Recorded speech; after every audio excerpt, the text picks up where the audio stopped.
I'll go ahead and check on the YouTube side. Okay. So, I'm just going to double check and make sure that the stream is indeed going. And if it is, then I will go ahead and start. Okay, it is going. Excellent. I'll be watching chat in case anybody feels like joining. So, I'll just start off by saying, so I went into Micro Center today and I picked up a 3D printer. I was going to get a 3D printer. I've been looking at them for a while now, and I eventually just went for it. So, that's what I have here. It's made by a company called PowerSpec, which you guys might be sort of familiar with them. They do some PC gaming stuff, so, yeah, this is going to be the kind of live stream where it might not be all that exciting because I'm literally just going to be like taking apart these boxes and putting the 3D printer together. I don't know really what goes where, but I am confident that I can figure it out. Okay, so in here I have the acrylic panels. Parts inside. This box says parts inside. So, I wonder what's inside. Oh boy. Oh yeah. Okay. We'll just pop this out here. I wonder what's inside. Why did it unmute me? That was weird. Okay then. I'm going to turn off my speakers. OMG, can you print something? Dude, as soon as I can, I'm going to... If I can get this up and running tonight, Dace, I'm going to print something. Because, for you guys who aren't familiar with 3D printing, so basically, you can take a 3D file type called STL. And basically, you know, you make anything in a CAD modeling program. Here's the look at the like retro USB cable this thing comes with. It's a USB 1.1 or 1.0. I don't know what the difference is anyway. And you can like, you know, design something in a CAD program and then you can output it to STL and then print the STL. To print it, it needs to go through something called slicing software. And slicing software basically just takes the 3D model and tells the printer, okay, this is how you're supposed to print it. This is where you need to put in support brackets. This is where you need to, you know, fill in gaps and whatnot. So, you know, I'm obviously not going to have time to design anything. I guess I could, like, make it just a basic cube and then, you know, export the STL for that. But I think what I'm going to do instead is I think my first print, because the test prints are always complete garbage. My first prints, I'll just go on to some card deck holder. If you give me the dimension of the cards, I can. And so what I was gonna say though is if you go onto the like 3D printing websites where people upload their own files that they create, you can print anything from there. So if you find like a cool Star Wars, because I'll be able to design like a box pretty easily, you know, for cards. I can do that, but I can't. 3D CAD, it would be really hard to like make like Star Wars figurines out of it, but maybe somebody already has. And so I could take their files from online and add it to a card deck kind of thing. And so if you wanted it to be a 3D deck holder, you know, I could have like a couple X-Wings that are like, you know, made out of plastic that, you know, like the top of the card deck holder, maybe they're X-Wings that are flying around and shooting at TIE fighters or some shit. Yeah, if you find files, yeah, I need to like calibrate it and everything. Like I know that like 3D printing, it's not like a printer where it's plug and play. No, 3D printing is. It takes quite a bit of time and energy, but I plan on doing that. And Dace, I don't know if you were, no, I don't think you were there. I plan on printing keychain clan tags. So for all of Meh, I'll print all of us like little goat things or something. And then for Motu, I can do the same for you guys. I'm probably sounding like overly optimistic right now. like watch me not be able to print anything because I'm too retarded. No, I think I'll be fine.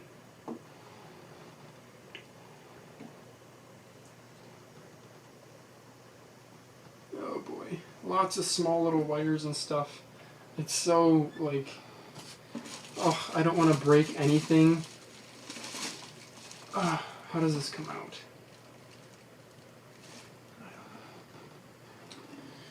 So this 3D printer though that I got, it is a pre-assembled one. There are ones that you can build, and they're a little bit cheaper, but this was a really good price, honestly.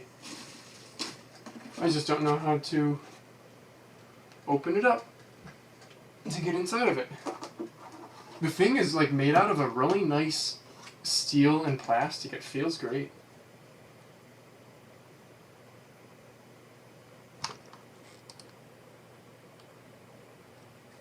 Oh, anyway. Is this just going to come like this? I don't know.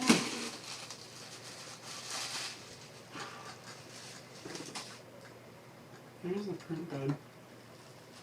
Fantastic. Okay, now how do I raise it up so I can actually get to this stuff? There's all this crap underneath here. I don't know how to get to it.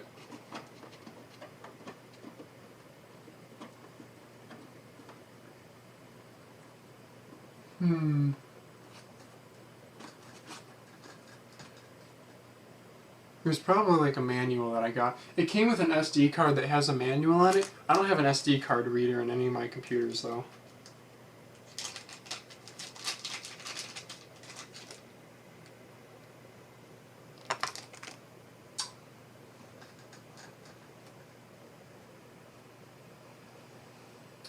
There's the power. You guys probably can't see that well. Power is here right next to the sticker. And then USB ports right there and SD card readers right there.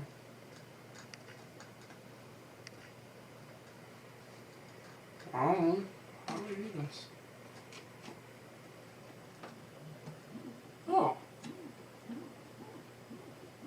There we go. So here's the Z-axis. This is the screw that the server will actually drive when it's printing the thing.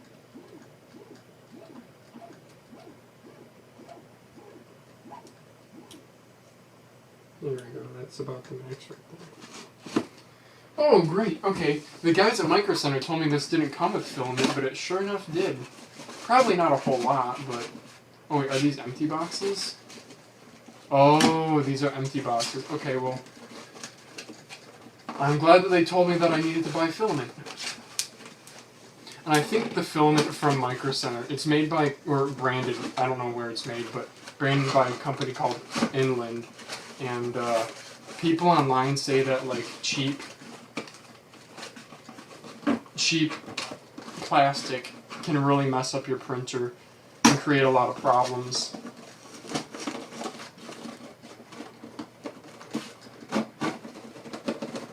Jeez. They packed that stuff in there. Okay. Yeah, it didn't. Yeah, these are empty boxes. Okay.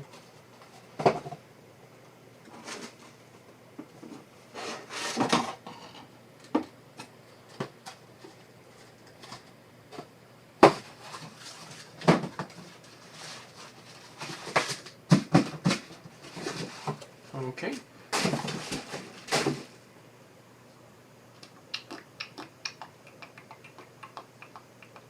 Hello, easy PC bad kid.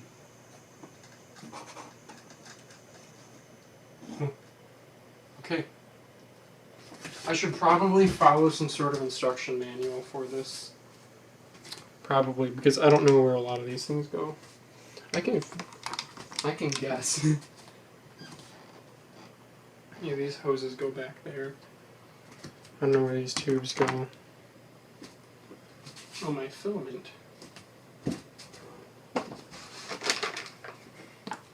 Okay, I got my filament right here.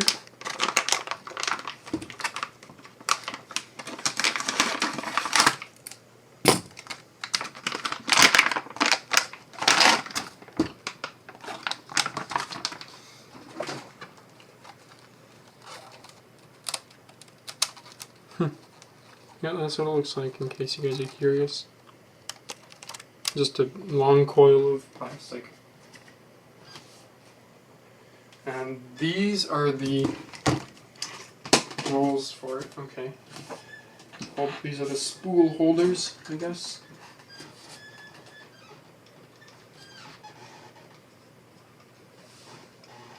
Okay, I see how that connects. One on each side, simple enough. Yep, there we go, that was easy. And I'm just gonna, just so that they're at the same measurement on both sides. Not that it really matters though, these don't have to be precise, these just hold the spools. And allow the spools to rotate freely. Alright. Hand tight. Just like that. And boom. That's how that goes, I'm guessing. And this is a, you see it has two spool holders, one right here and one right here. And that's because this is a dual head 3D printer, so I can print two different colors at the same time or two different materials. Yeah, my first few prints, obviously, I'm not going to be doing anything too crazy. How expensive was it? That's a good question. I paid $524. So I see it as a bit of an investment, though, because I am a mechanical engineering student, so this is kind of part of, like, I don't know, I'm going to be able to put this on my resume, you know. 3D printers, you can get cheap ones that are still good. You can get 3D printers for as low as like $200. And then if you want to, you can spend, I mean, the like really fancy commercial grade ones, which use a different technology than this. You know, the way that this 3D printer works, it's basically like, you know, here's the plate that it sits on, and take like a hot glue gun. The hot glue gun just puts glue up and up and up until it creates a shape. That's kind of what this does, except it melts plastic instead of melting glue. The really expensive fancy 3D printers, those will use a different technology that will, I don't know if there's a zip tie in there, and I don't know if I'm supposed to cut that zip tie. Well, anyway, the more expensive 3D printers, those you could spend hundreds of thousands of dollars if you wanted to. But those are more for businesses, obviously. Oh, that one clipped. No, why isn't this one clipping in? Fuck.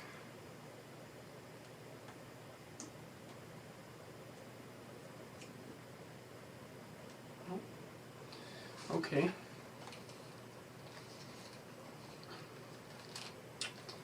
Now let's go ahead and take this end of filament here. Would it be possible to print... Oh my god, dude! Easy peasy bad kid. Oh my god. You are a genius. Why didn't I think about that before? Yeah, I can 3D print like... Oh man, there'd be a lot of work to design, but I wonder if there's some nerd out there who has already done a model of like an E11 or, you know, A280 or some sort of really popular Star Wars gun. As far as the, you know, less known guns like the DT-12, see, then I'd have to design it, and that'd be pretty difficult to make, especially like 1-to-1 scale, because I'd just been going off of pictures and stuff. I mean, theoretically, I could do it. Yeah.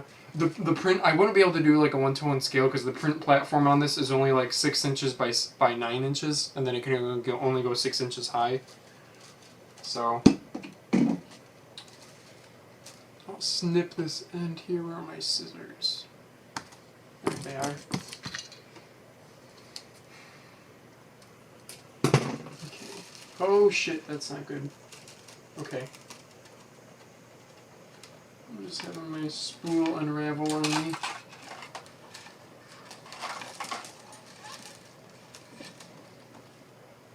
Let's see other people. Oh, that's awesome.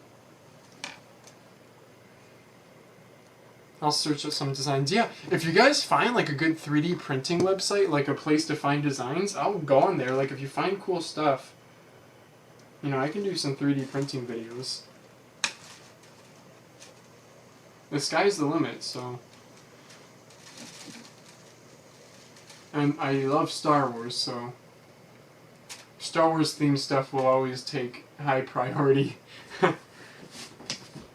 For those of you guys just joining, or I guess there's only 2 people now, but I was telling Gase that I want to make keychains that are like clan tags for Meh and Motu.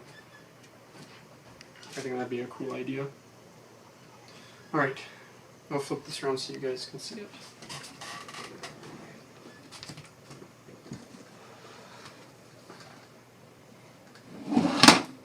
Shit. There we go. Okay, that's better.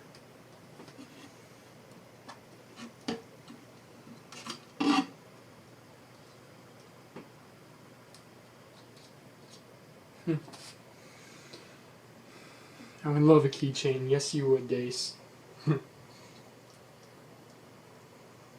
So this is the carriage that this little buggy sits in, I know. But I don't know how to secure it in there.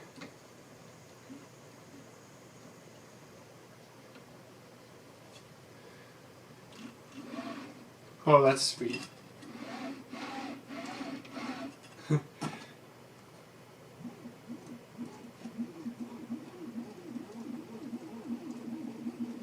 Oh, I cannot wait to start using this thing. I am so excited. This thing was so much money, but I think it'll pay off.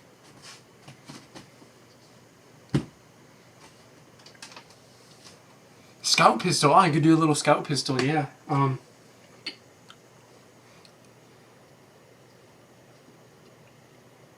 Yeah, if you want to put the links, like, I don't know, does the chat on these live stream become the comments later? Because, you know, if you put it in the chat now, I'm not gonna click it now because I need to do some test prints. From what I've been reading online, a lot of people have to do, like, there's quite a bit of work you have to do before you even start getting decent prints. You have to level the bed, which is these little screw knobs that I'm going to be using here. And it's a lot of trial and error, but once you get it set up, it's one of those things that you just don't want to touch it. Okay.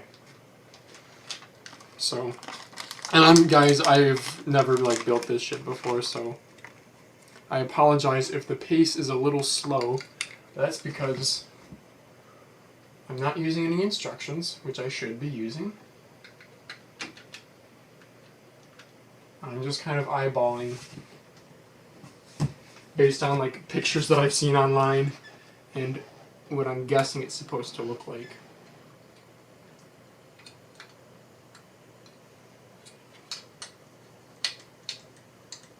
Okay, this definitely goes like this. So, I don't know if you guys see this right here. You probably can't, because I can't get the oh, fuck, I can't. Well, anyway, it's a blower style fan, which is the same kind of fan that a lot of graphics cards use. If you just Google search, like, blower style graphics card, you'd get the gist of this. It's on the side here. How does... It definitely looks like it's supposed to go that way. Oh, this thing is springy. Okay. Oh, it's springy on both sides. Okay, I don't want to release it. I bet you that's the release for the hot ends.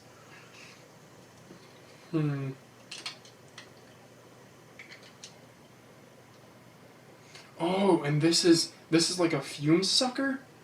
Oh, see this little channel thing? The vacuum sucks in through the top there, and that is like a little vacuum head, I guess. A little vacuum head goes right next to the hot end. Oh, I wish I had this closer to the camera. I bet you, if I put it on the table, you guys aren't going to be able to see anything unless I'm working on the head here. But, alright, I'll read the comments now. Phalanges, there's so many. Get online Origin. I can put the links in the chat. I'll send them to you. Okay.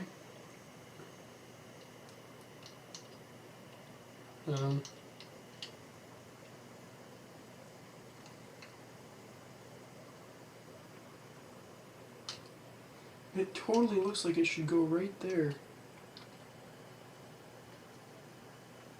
I don't know where else this piece would go. Oh yeah, definitely. It does go right there. It's just a matter of getting it on there. Okay. You know what? Yes. Let me hop on Origin, and I'll bring this 3D printer close to you guys, so maybe you can see the head of it. So Origin, and then maybe I'll screen share with you guys who are interested, and so you guys can take a look at the links that Easy Peasy Bad Kid is trying to show me. me just clean up all this crap here. Oh, I'm so excited though. Even my dad was like all on board with it. I haven't told my mom about it, but I mean, she'll probably be fine. She doesn't really care as long as it's, you know, my money. So, if any of you guys are thinking about getting into 3D printing, it's pretty darn cheap. Like, I thought it'd be really expensive. Like, obviously, it's still the kind of thing where it doesn't make, like, practical sense to, oh, you know, I occasionally break things when I'm, like, fixing them, and it'd be awesome to be able to 3D print replacement parts. Like, realistically, no. You're not gonna, like, earn your money back.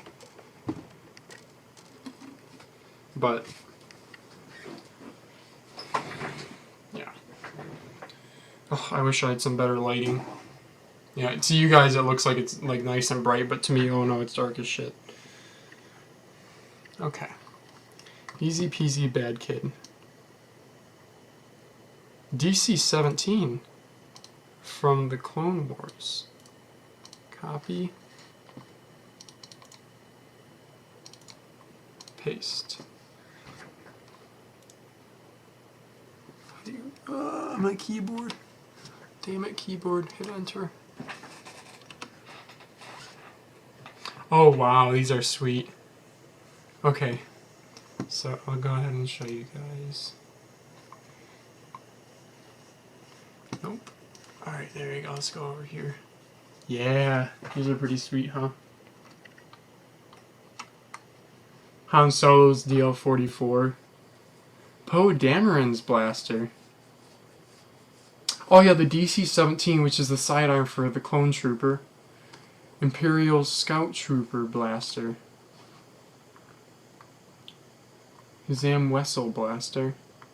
You even have Rey's like little sawed-off shotgun looking thing. Hera Syndulla. Hera is from Star Wars Rebels.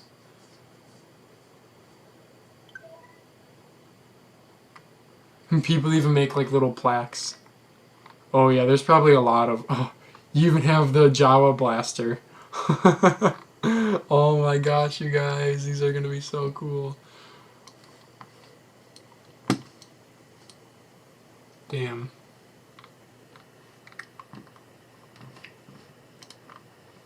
We have Ezra's lightsaber blaster thing.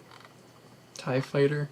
There's probably a lot of Phasma blaster. So there's probably a lot of... Thingiverse is just one website. I mean, it's kind of the biggest one, but... I mean, 3D printers are for nerds, and Star Wars is for nerds, so... I'm sure the two are a match made in heaven. It's probably a lot of stuff Star Wars related for me to print.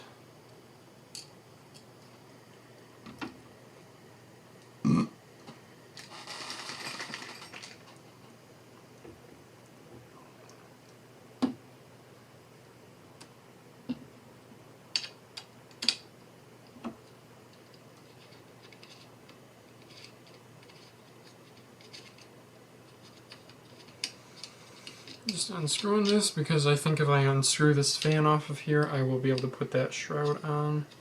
Actually, I wonder if that shroud isn't even necessary for PLA. I don't know. I'll put it on though. It came with it, so probably better to have it on than to not have it on. Okay, I just gotta find where I put it now. Set that in there.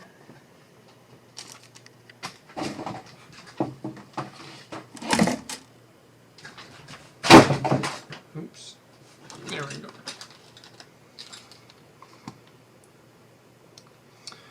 Anyway, who's your favorite Star Wars character? My favorite Star Wars character? You mean like character from the movie? Character from the games? By far my favorite Star Wars villain is Grand Admiral Thrawn. He's from the books, and if he's actually going to be canon. Okay, I'm getting a phone call from my sister. Okay then.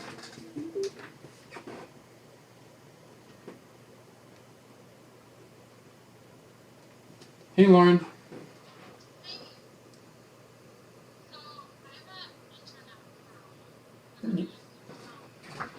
You're, yeah, you're having internet problems. Okay, sure. Yeah, I can help. Okay.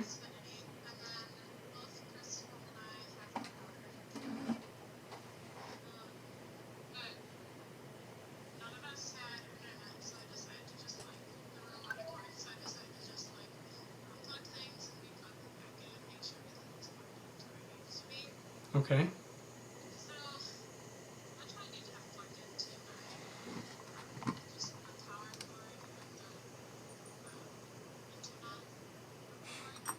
Yeah. Modem needs power and internet in. So like the internet inlet from your house that comes from the internet provider, from Comcast, whatever, that goes into the modem, right? And then internet cables go out from the modem into the other routers that you have. Okay.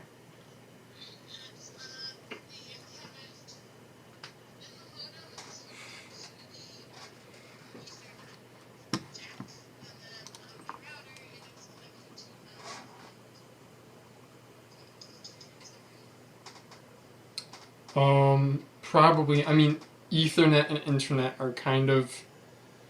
Uh, yeah. Yeah. Are there other jacks on the modem?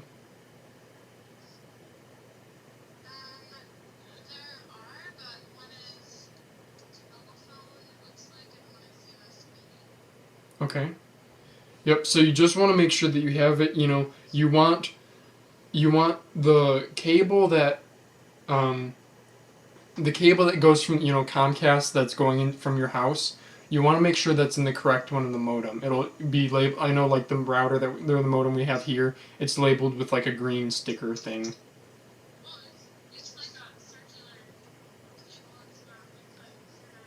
Yes. It's coaxial. Yeah. Okay. Okay. You can also make sure that that coaxial cable is like fully seated and like fully screwed in. Um, you can also check if you're able to connect to the routers. Like if your laptop is able to connect to the router, but you're still getting no internet, that means it's the internet.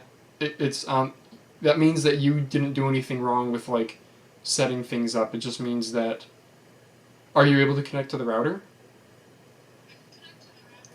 But you get no internet.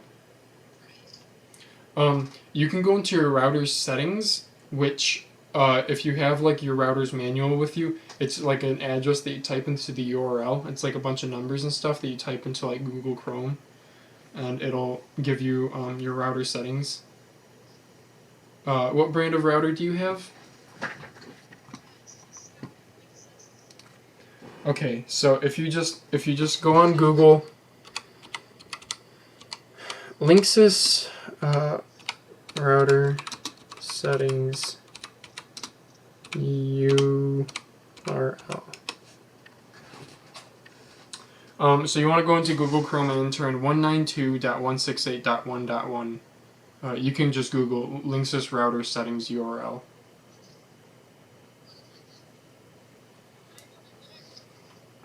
Your internet's working now? I mean, on your phone. If you can, yeah. So you connect. Yeah, you don't to go into your router settings. You don't need internet. But I'm just saying you can Google this on your phone. 192.168.1.1. Enter.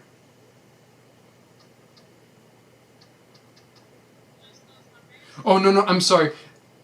I was saying if you need to know the number, you can Google for it on your phone. But if you to get into your router settings, you need to be connected to your router. So you need to be on a connected device like your laptop.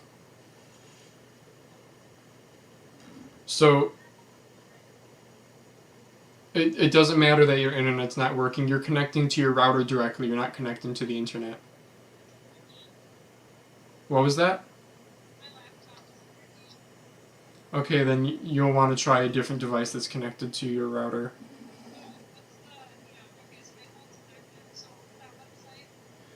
192.168.1.1.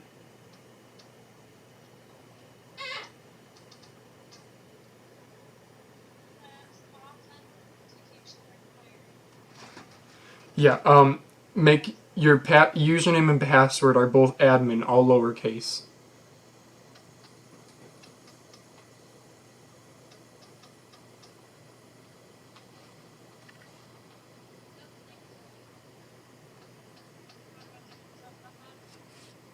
It should, default is admin.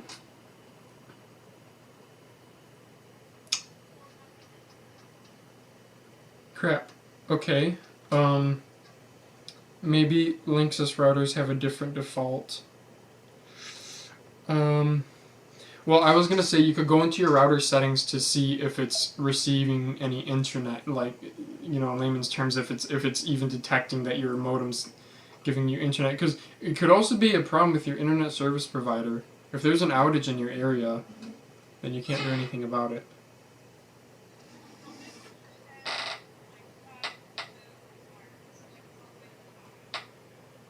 Okay. That rating is just your connectivity to the router, though. That's not your connectivity to the internet.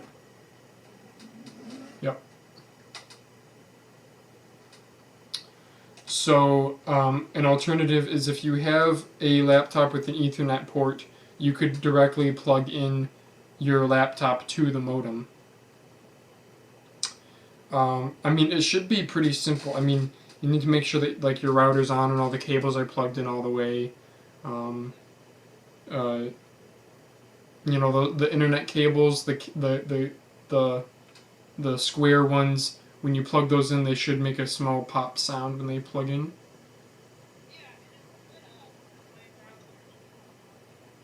Is the internet light flashing, blinking, off, on?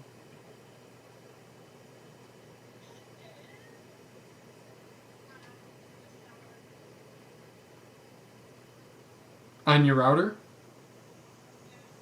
What about on the modem?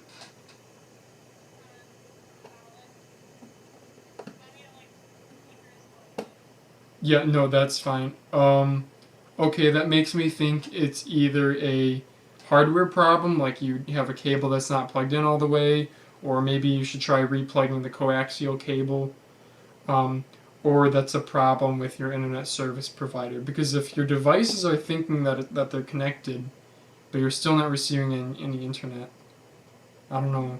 Are your roommates are all there? Is it only a problem with like your laptop or?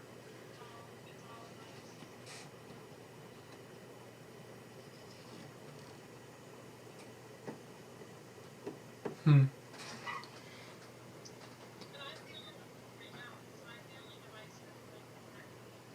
Okay, thank you, Malvine. I'll try that. Um, so a friend just told me that you could try resetting your router back to the default, because if you reset it back to the default settings, that resets the entry field into admin and admin. Um, so to reset the router, I don't know what it is on yours. I think on mine to factory reset the one that I bought, it was I had to like press and hold the reset button while it was on. Um, but yours might be different.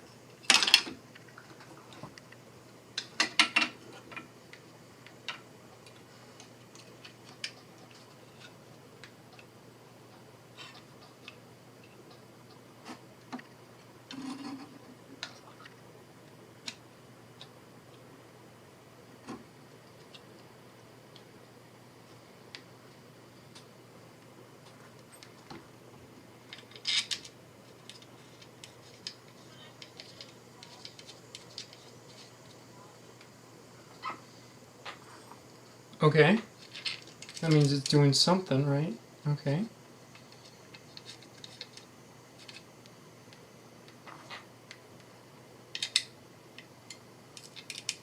Are you still there, Lauren? Okay.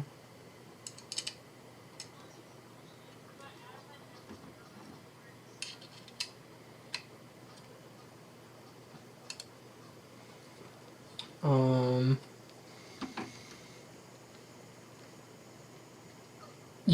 have you tried like restarting your computers and stuff? Because I mean, you said that so everything was plugged in one way and it was working that way, and then you unplugged everything and plugged it back in the exact same way. Huh, that's really weird. You shouldn't have any problems. Damn. Okay. You could.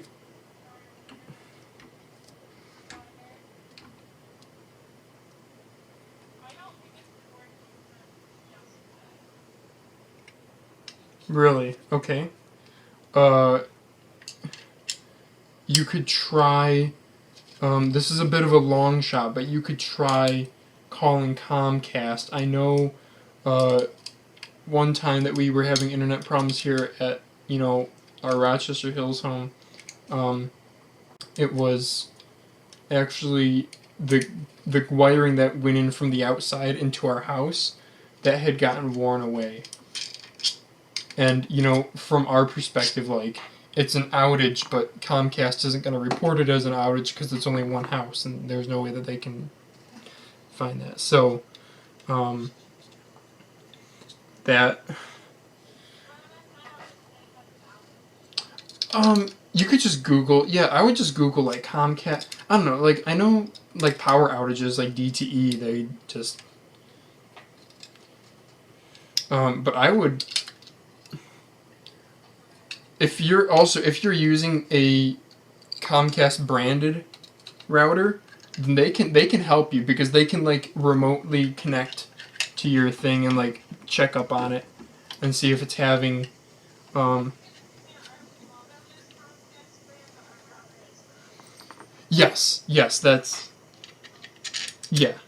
Yeah, that's as long as like one is if you're getting one from Comcast though, then they might be able to help you more than I will because the thing is, um, like every router and modem, like it's the same technology, but they use like different firmwares and stuff. And um, honestly, I think my friend Angela, I think she was having problems once, and she literally just called Comcast. I don't know what happened, but I went through like everything with her.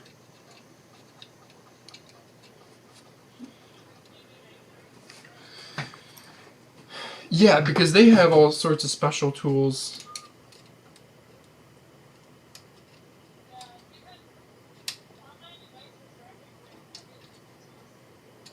The internet side, yeah. Yeah, I got you.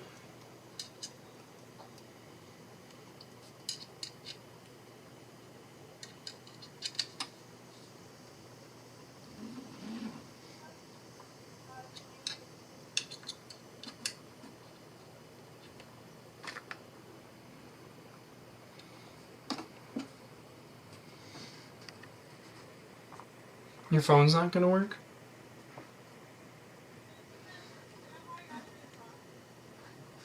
Yeah.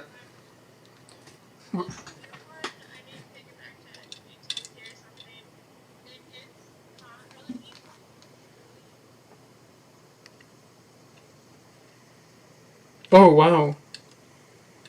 Wow, yeah, definitely take it back before your warranty period has expired. That definitely sounds like an issue that isn't, caused by you. That definitely sounds like a malfunctioning hardware.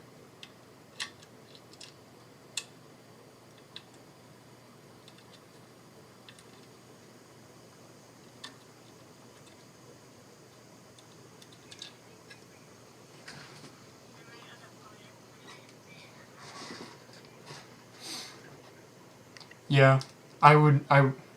Yeah. I would, yeah, like honestly, if you bitch loud enough, they'll like send out service. That's actually what Angela did. is they actually sent out people to her and they had them fix it for her, like, next day. I mean, that's, you know, if you want to take that road, that's up to you, but I know they'll do it because they need their customer, yeah.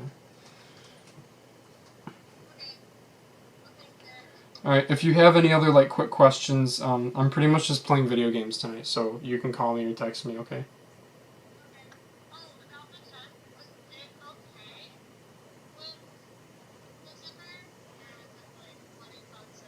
It was not letting bugs in. It was just the teeth on the zipper are fine. It's the zipping mechanism, like the little black thing that joins the two together. It's just not 100% accurate.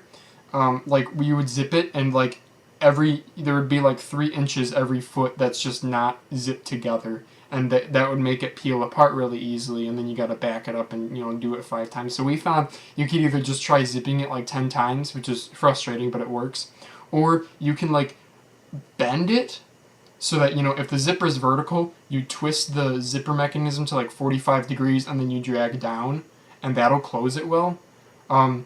It wasn't like I would definitely use that tent again. It is so nice and spacious. Yeah, you guys will be able to figure it out, honestly.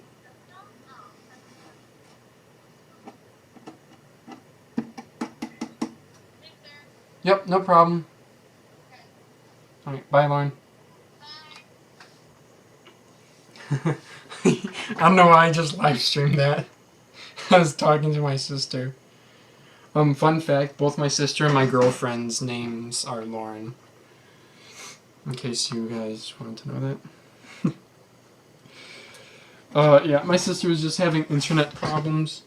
Able to connect to the router, but not getting any internet. So, honestly, it's one of those things where there's like, oh my god, I hate networking problems, but there's always like seriously 50 different problems that it could potentially be. Like, I didn't even talk to her, you know. You could do like a DNS flush. So she said that she just unplugged everything one day. I don't know, because like the power went out or something, and then she plugged everything back in the same way. And my sister's a smart person, so, you know, I totally trust that she would, you know, she's not technologically retarded. So, god damn it, this screw is the worst thing. And I can't, there's plexiglass side, so I can't get in from the side. Hey guys, what's the problem here? And Flansey's sister having an internet problem. She's like the exact opposite of him. The last thing, girlfriends' names were Sarah, Sarah. Holy shit. Wasn't these? I guess that makes it easy, huh? Oh my god, that is actually really funny. Yeah, I don't know if her router's the problem. It could be. I mean, if she said that she just unplugged stuff and plugged it back in. I don't know if she said that it was because of a power outage. I wouldn't be surprised if a power outage made some software go whack or something. I don't know. But that's why I told her to just call Comcast.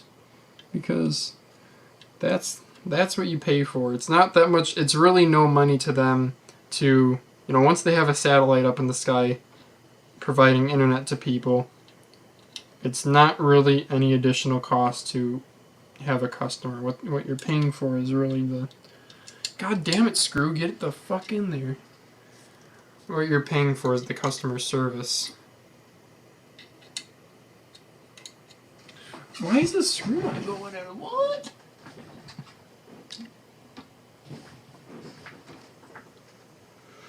Ooh. Sarah, and Sarah. That is just so funny, though. Holy shit. Okay, how am I gonna do this?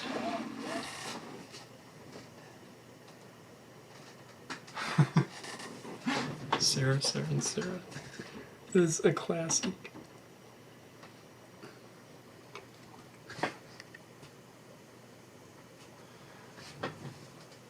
Have you ever, like, I don't know, you're writing a letter or something and you spell their name, you know, you use the wrong spelling of Sarah?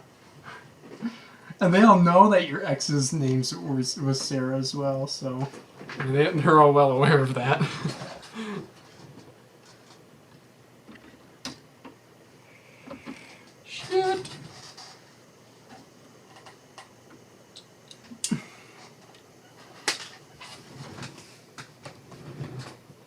Man, you gotta refer to them by like their last name or something too, because then it's like if you're talking to some buddies about it, and you're like, oh yeah, this one time Sarah, and then everybody's like, oh well, which one?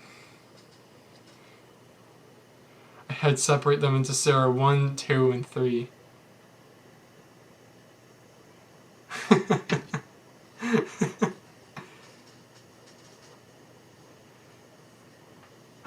You went to therapy for your... Oh man, they must have taken a toll on you, huh?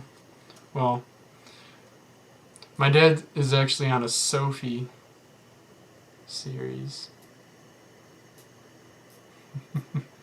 That's funny. I should use numbers too.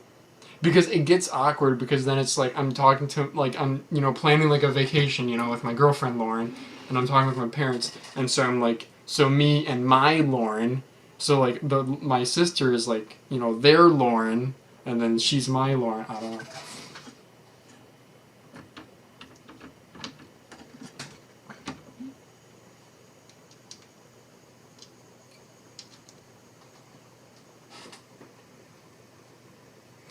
This thing, if I just like, if I had been doing this at the same time while I was talking on the phone, this probably could have been assembled by now, because it's literally just like 3 screws. The problem is, my hands were all sweaty and greasy because it's hot as balls in here. It was like 101 degrees in my mom's car today on the thermometer reading.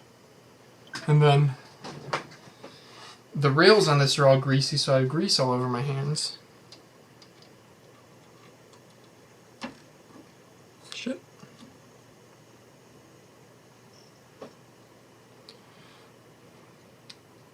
I also separated them by city I met them in. Oh, yeah.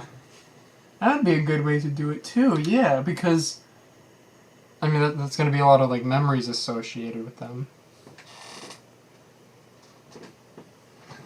I know, I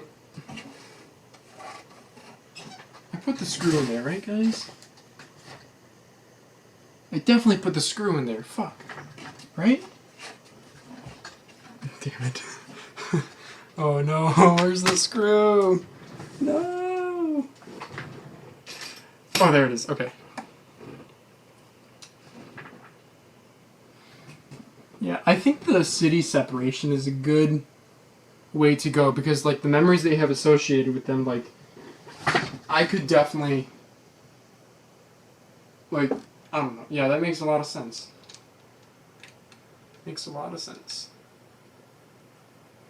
My girlfriend I met, we were friends for a couple years, like part of the same friend group at the college that I was going to, I'm going into my senior year. Oh shit, is that under that? Oh, god damn it. And she actually had a crush on another boy in our friend group, not on me. And we actually started talking because she was having, like, problems, like, talking about her feelings towards this boy. And, in the process, college, you end up staying up late and doing a lot of talking at night, and the more she and I talked with each other, the more I think we connected. Yep. And that's how that worked out. Oh, that screw doesn't even make sense. What? This screw is, like, blocked by a piece, but I'm somehow still supposed to... Like, I got the screw in, but I'm no way in hell I'm gonna get the Allen wrench in there. Kidding me? Maybe.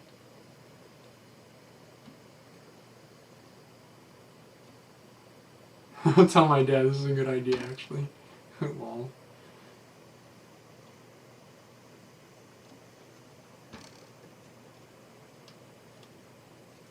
That's something that whenever I play video games with people, I always kind of like to learn about people, like, the more oh fuck, I wasn't doing jack shit, was I? I like to learn about them a little bit more personally. And some people are more open to it than others. Like, Dave straight up said, I had 3 girlfriends whose names were Sarah. And I know, like, Spathy's pretty open about it too. You just have to ask him directly. but like he's told me all about, you know, what he does for a living and his rooming situation and likes and dislikes and stuff. I think that's something interesting. Is I was telling some of my friends, like, the group of people that I game with, you know, to everybody else they're just a bunch of names. Fuck, is that not screwing in? Why is that not screwing in? But to us, you know, they're people, and it's funny because we're all in different areas of, well, I mean, we're all pretty much in the United States, but we all have different environments isn't the correct word, but you get the idea. Upbringings and aspirations and stuff. And like I know something that kind of struck me the other day was Hecka was talking about he's getting a job and it's gonna pay like $15 an hour and all these things, and he's like really pumped for it and stuff. And you know, where I'm at in life, it's like the area that I'm from, everybody has money. I'm from the richest county in my state, and everybody has money, so you know, nobody really works. The only people who really work jobs right out of high school are kind of the burnouts. Everyone, you know, it's just expected. You go to college, you did get a good degree, you work a, you know, big old fancy big boy or big girl job. And it's kind of like weird, you know. Then, you know, I know like Outboard, who's my cousin, he lives like an hour north of me, and that was a completely different vibe. Then that was like much more blue collar, much more like, you know, I'm gonna work hard and just a different, I don't know. It's just interesting. And I know too, like, a lot of people are really, really close-minded about the world and think that their one community is all there is. It's like there's that picture going around, because you know the Olympics are going on right now, and it's like the Germany versus Egypt volleyball, and the woman from Egypt is wearing the hijab, you know, the head dress, and they're fully covered, you know, head to toe. Well, actually, their feet and hands are uncovered, but that's it. Feet, hands, and face. Everything else is covered, and they're playing sand volleyball right up against the Germans, who are, you know, wearing bikinis. So, and people think, oh, that's so weird. Well, guess what? You're not the only ones in the world, so. I'm not going to be able to get that screw in there, am I? Damn it. Okay. Okay, I can get in there, but I'm going to have to do a long-ass workaround. You guys have probably been talking. I had a dream I went to Busch Gardens with Spathy.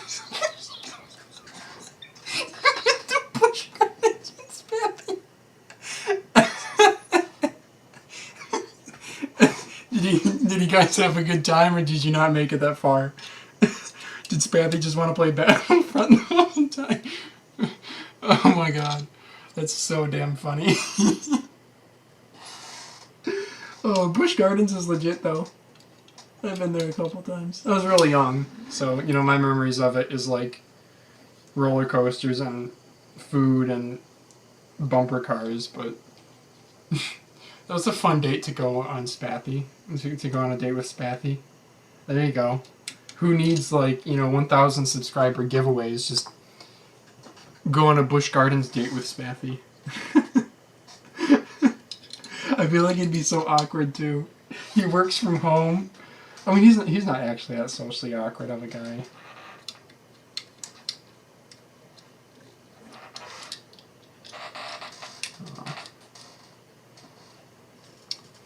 You're in school, right, Phalanges? Yes, I am studying mechanical engineering at Oakland University, and I am going into my senior year, my 4th year.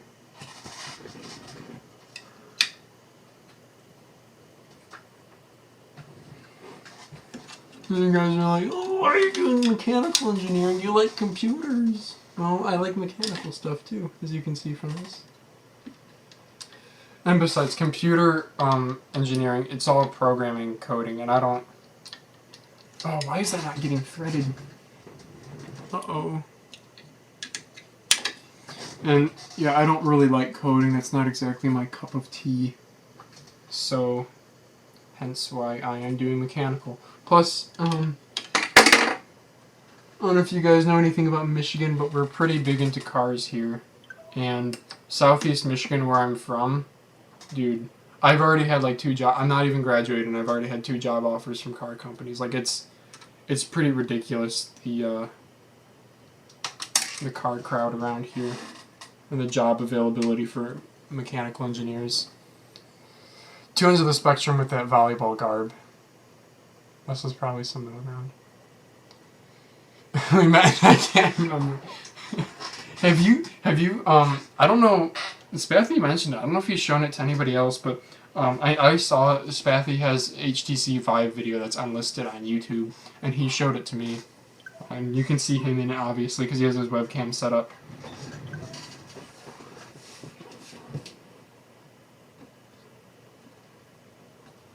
Well, I don't know why that screw isn't threading.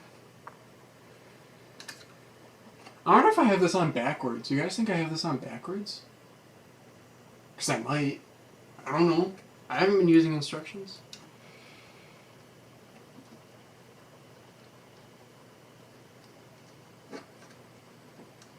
So, yet another one of my friends texted me today, wanting to build a computer, and he was asking for advice.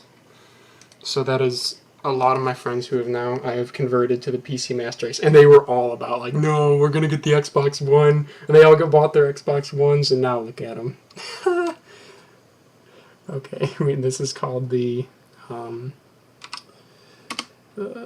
Power Spec Ultra. I'm just gonna look at a picture and see.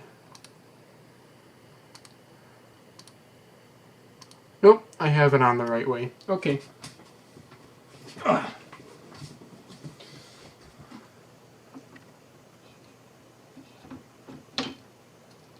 Man, I don't know why those screws aren't threading. They're both the same threads.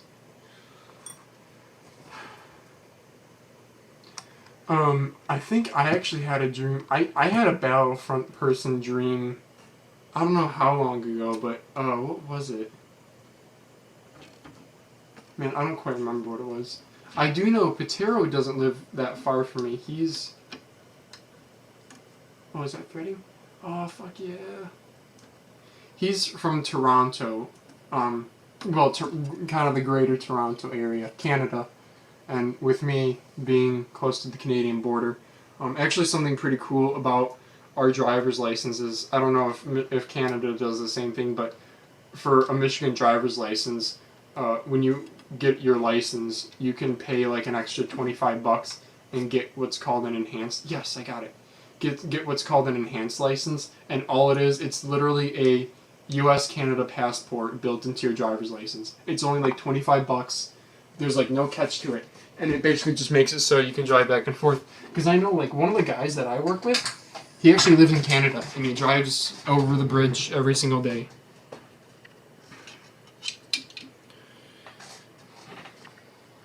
So.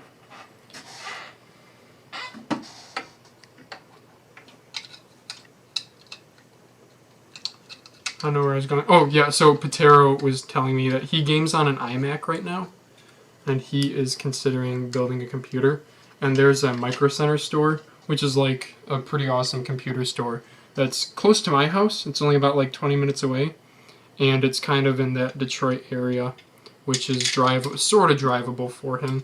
I told him if he wanted to, it's like a 4.5 hour drive, but if he wanted to, he could come over and, we could go to Micro Center together, and I can get him a computer built and whatnot. And he'd walk out of the store with everything he needs, and better than what you could buy from Best Buy. And he could crash at my place for a night or whatever on a weekend. And he was like, "That actually sounds pretty cool." I don't know how serious he is about it, because I know it'd be like 8 to 9 hours of driving total for him. Yeah. Michigan seems to be a very different world. It's a little bit of everything. You have your rednecks, you have your city folks, you have your yuppies. Yeah. Like, the west side of the state is kind of lovingly known as the Bible Belt. There's a lot of, like, religious folks out there, and I just come back this weekend from a vacation out there, and you can just tell people have a kind of slower, more religious mindset, kind of, compared to, like, the city where I'm from. And, like, that's fine. It's just different part of the state. I mean, every state will be different in ways, you know, especially, like, Dace, you're in from New York, and New York City is, that's every culture you can imagine, and then you go, you know, more towards middle New York, and it's even more different, so. Well, not more different, but it's different. Are you a mechanic? No. I'm studying mechanical engineering, though.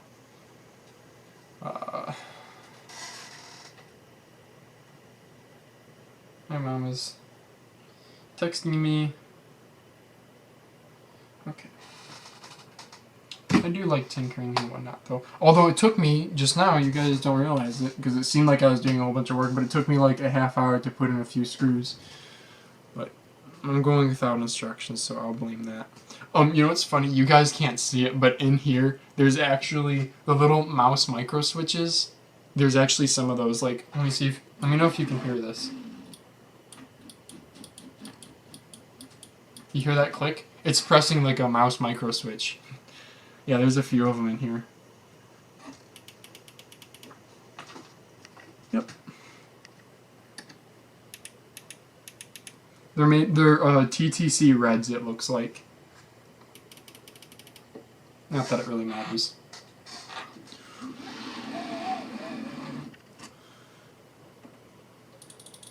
Okay. So now, I'm guessing one of these filament suckers needs to go into one of the heads. So I would probably just choose this head. I don't really know, like, what... There's the clasp here. Okay, that clasp latches it down. That makes sense. If I press down, I can pull it out. Okay. Oh, my hands are so greasy from this.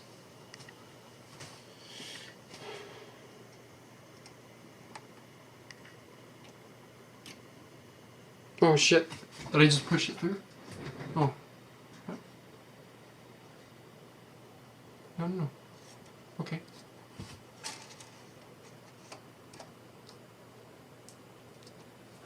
Okay, I think it's supposed to sit something like that. Okay, that cable does reach all the way, but it's not really firmly in there. Like, that'll probably pop right out. Yeah.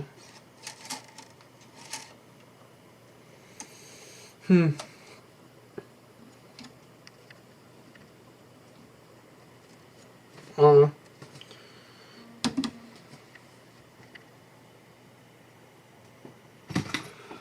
Okay, what else are you guys saying in the chat? HTC vid is already legendary, not even online.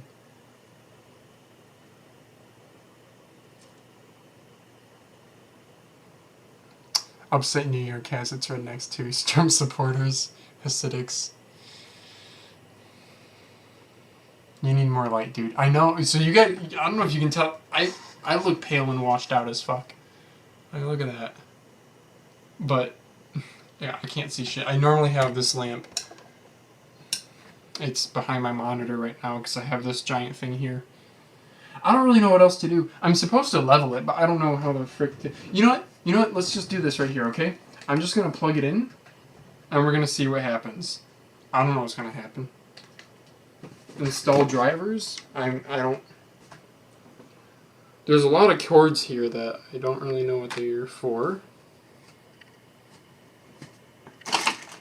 But it does need power. And the power cable is right here. I have so many damn electronics plugged into my desk over here. I have a 6-port... I have two 6-port power strips that are like almost completely used up back here by my computer. Okay. We'll go ahead and unplug my soldering iron.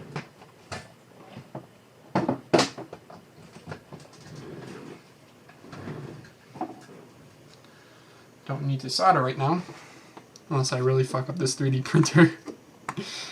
Okay, that's plugged in. Oh, it turned on. Ooh, the fans are spinning. Okay. There's an LCD screen here that just turned on.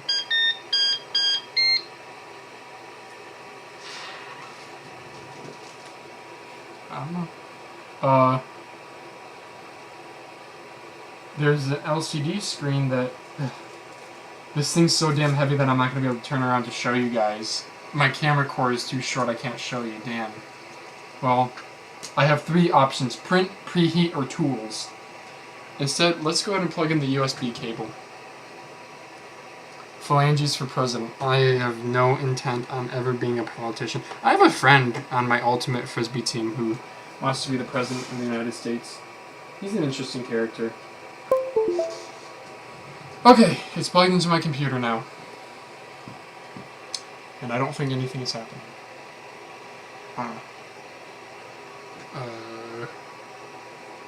The SD card is somewhere. I'm also supposed to put in these leveling tools somewhere. I don't know where, though.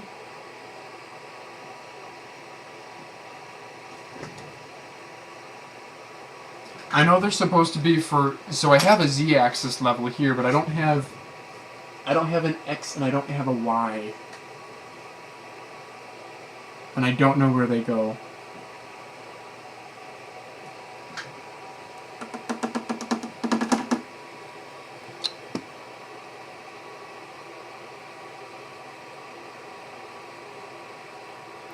It's hard to understand from a foreigner like me that diversity can have one single state. Yeah, yeah. Every culture is different. For my work, so I work for a company that's German, and so like the headquarters is in Germany, and like we have interns coming over from Germany all the time, and you know, vice versa. And I had to pick up a guy from the airport who's, you know, a German intern, and like instantly just talking with him. I mean, he's fluent in English and everything, but just cultural differences you can know instantly. Like just talking to him, he was like very direct. Very, like, wasn't afraid to speak his mind at all, whereas in the States, like, a lot of people are afraid of stepping out, are afraid of hurting other people's feelings and crap, and so people won't be as direct with you. Yeah. I don't know what I'm supposed to do. Print, preheat, tools. Okay, I'm gonna plug in the SD card. It says that there's a test file on the SD card, so maybe we'll try to use that. Okay, SD card is in. I'm gonna hit print. SD card. Huh, this is actually kind of nice, this little touchscreen interface. I like this. Print. That one. Hilbert cube. Okay, I selected Hilbert cube.g, and I can hit print. I'm really scared to print this though. Like I don't want to like burn my house down. Okay, I saw online that they would put... Oh, you guys can't see shit. Okay, I'll turn this around for y'all. It means that I won't be able to see shit, but I don't know. We'll try this.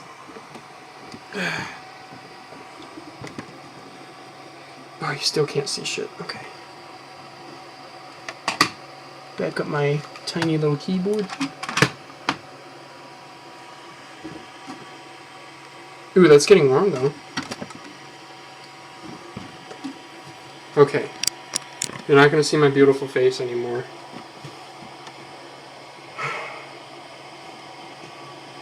Okay. Damn it. This isn't going to work either. So I'll just put this on the chair over here for you guys. Because the desk isn't going to work.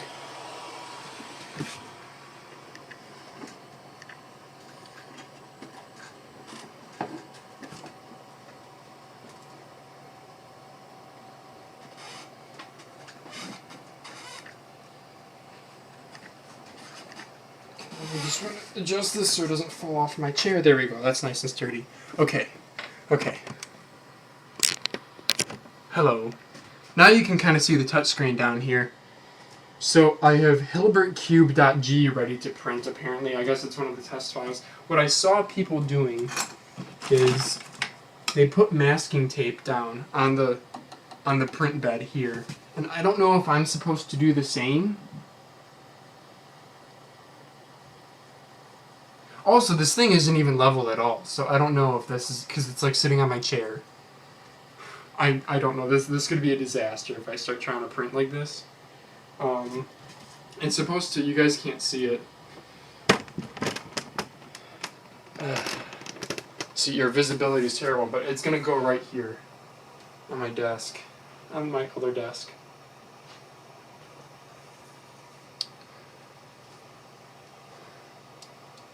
I don't even know if I should move it. Okay, well, I think you guys are going to have to suffer because I don't want to fuck up my fancy new printer. So I'm going to go put it on a flat surface and I will give you a play-by-play if I can get a first print done tonight.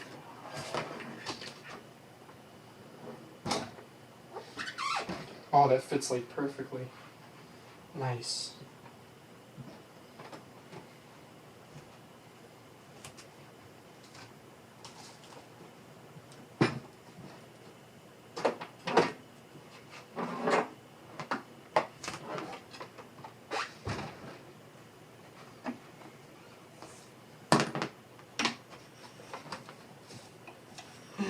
Okay. Don't know where the closest outlet is though.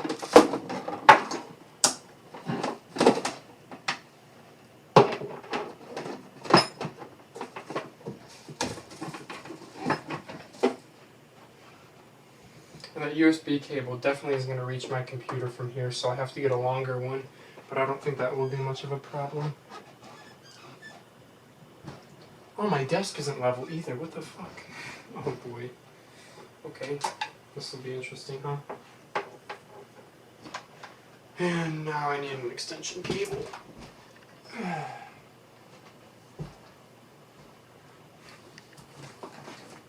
Can you pick up the webcam at some point to show the printing? You know what? I can't because my webcam is only on a cable that's like a meter long. I could stream from my laptop though, and I could bring my laptop over. Yeah, I'm guessing I should probably end the stream here. I can download XSplit on my laptop and stream from my laptop. And then at that time I'll also get an extension cable for this sucker and I'll just try it out. Maybe I'll get some masking tape too, because they said if you put masking tape down on the, because you're spitting out melted plastic, right? So it'll stick to it. So the masking tape, you just peel it off easy. It's apparently supposed to be smelly too. So, okay. No, it's fine. Or what are you guys saying it's fine to? Do you not want me to get XSplit on my laptop? No laptop needed? Just get printing? Okay. I'll do that then. I'll leave the live stream going, but it's probably going to get pretty boring. Especially if my parents come home and they start talking to me. It looks like, if you guys are looking to Pug right now, it looks like there's 4 people in the Looking for Pug Discord. Oh hey, you guys want to see my life hack? So now I don't have to go get up and refill my water bottle all the time at my desk.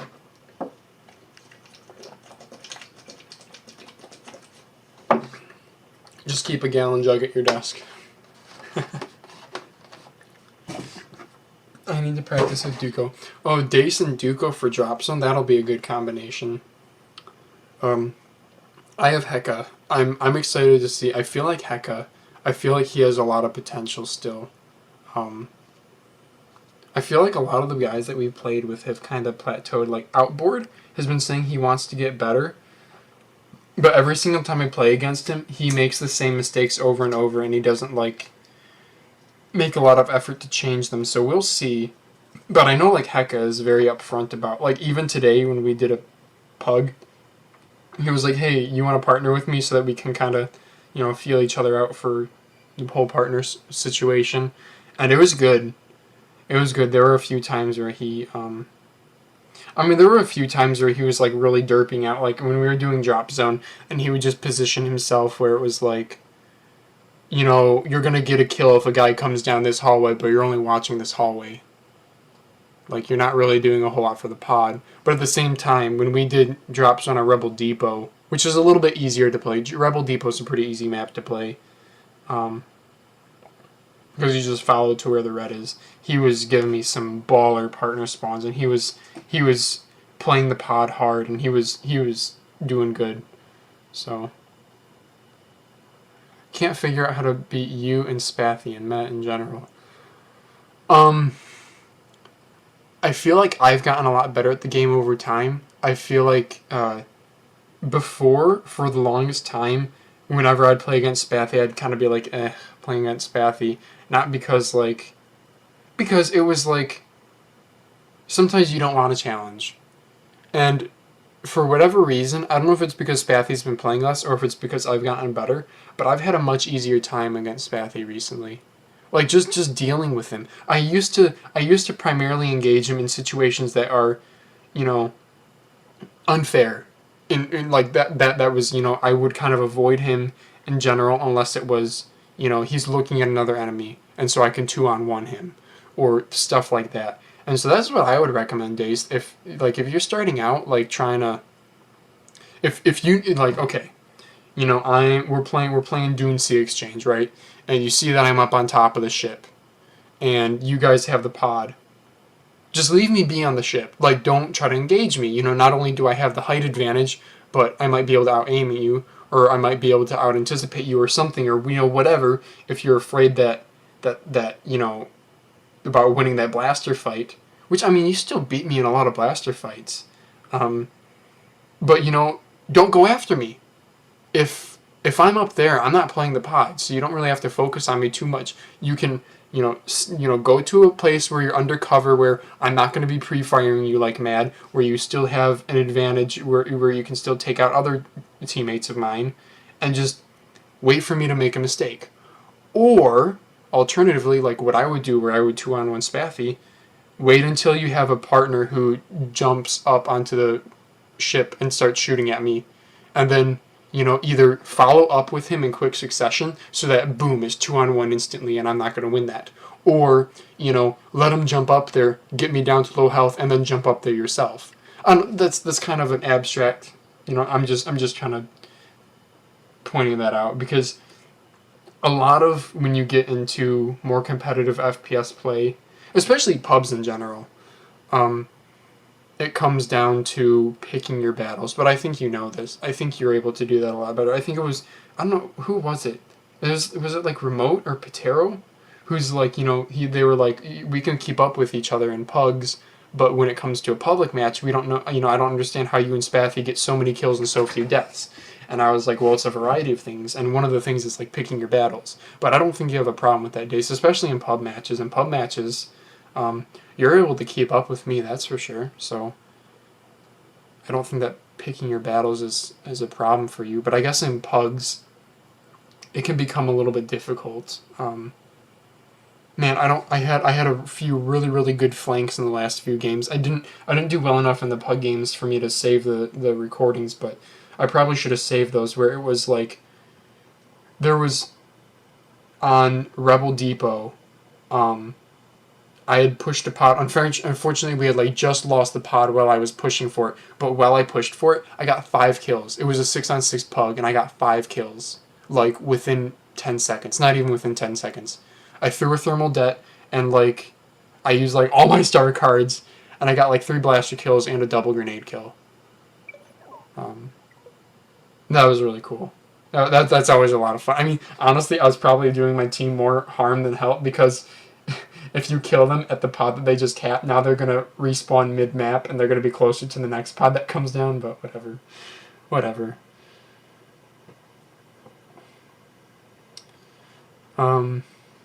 It's the intelligence of the player that makes them so good. Positioning. Yeah, positioning is a big thing too. Like, I know Outboard is getting pissed and he's trying to like ask me for tips and stuff. And like all the pugs that I played against him today and yesterday, it's the same mistakes over and over again. It's like half the time, because of the way he doesn't quite play the objective the way that all of us do. Like all of us, if the pod's here, we kind of focus on this area around it of the map. If they spawn over here, you move yourself over to this side so that you have cover from the pod and all these other things, and you can see them as they come directly at the pod. And the way Outboard will play is he'll be like way over here. You guys can't see. He'll be like way over here. And so as these guys are coming in from the pod, you don't expect someone to be way out here. So he would get a lot of fights on me where he's the first one to shoot, but he would still lose. And consistently, except for one time, consistently, he would like not fully peek. So he comes out, he comes around a corner and starts shooting me, and I just turn around and I blow him away because I can out aim him. It wasn't even like a competition. Like he only got like out of the 5 times that happened. It was like over and over again. I was like, how come you're not learning from this? Like you can get the first shot on me, but if I'm gonna out aim you, then don't try to do that. You're better off meleeing me than trying to melee me in the back if you're gonna get the first shot off. So, yeah. There was one time though where I don't know if he had figured it out or if it was just he so happened to be positioned there when I walked by, but we were under the tarps in Dunesea, and I was walking I was gonna go through like some of the crates, through the narrow passageway on the crates, and right before I did that, he came around from the side and did some peek shots at me, and instantly I went into engage mode. I was out in the open still, so I started shooting at him, and he stayed behind cover and did the pop out shoot, pop out shoot, pop out shoot, and I was like my brain instantly goes, enemy behind cover, shooting at me, I'm not behind cover, I should go to cover. Like that's, my instant reaction without even thinking about it. And so after doing one EE3 burst, I combat rolled to the closest cover. But that fight would have been a lot different if he hadn't peeked that edge, if he hadn't done the pop out shoot thing, if he had just come around the edge, I would have just been like, okay, I'm gonna out aim you because I can. And I would have. Yeah, I think he actually got me down to the red health there. He didn't kill me because I ran away. Because again, I'm going to pick my fights. It's like, I don't understand in public matches. People do this all the time, right? Let's say you're on 2 hills. You're over here, they're over here, and you're shooting at each other. And you light him up, and he's at 10 health, so you're going to one-hit him no matter what, as if he pops up his head again. And they will not wait for their health to regenerate. They'll still keep going for the kill even if you're full health.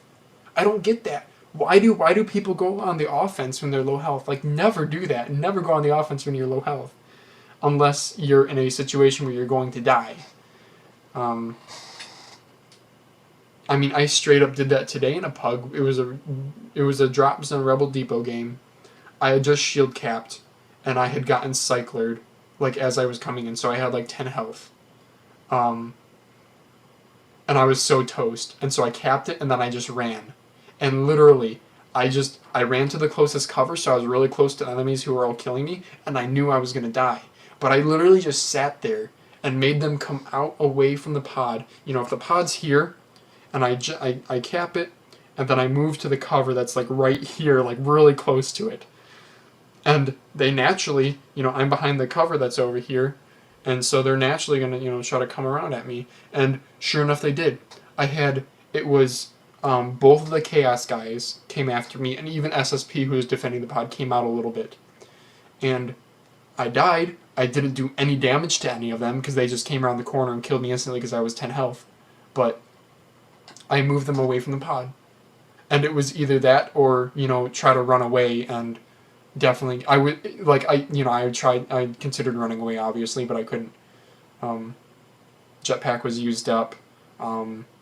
Multiple people running cycler rifle, I would have gotten killed. So I did my job. I didn't get any kills, but I moved people away from the pod.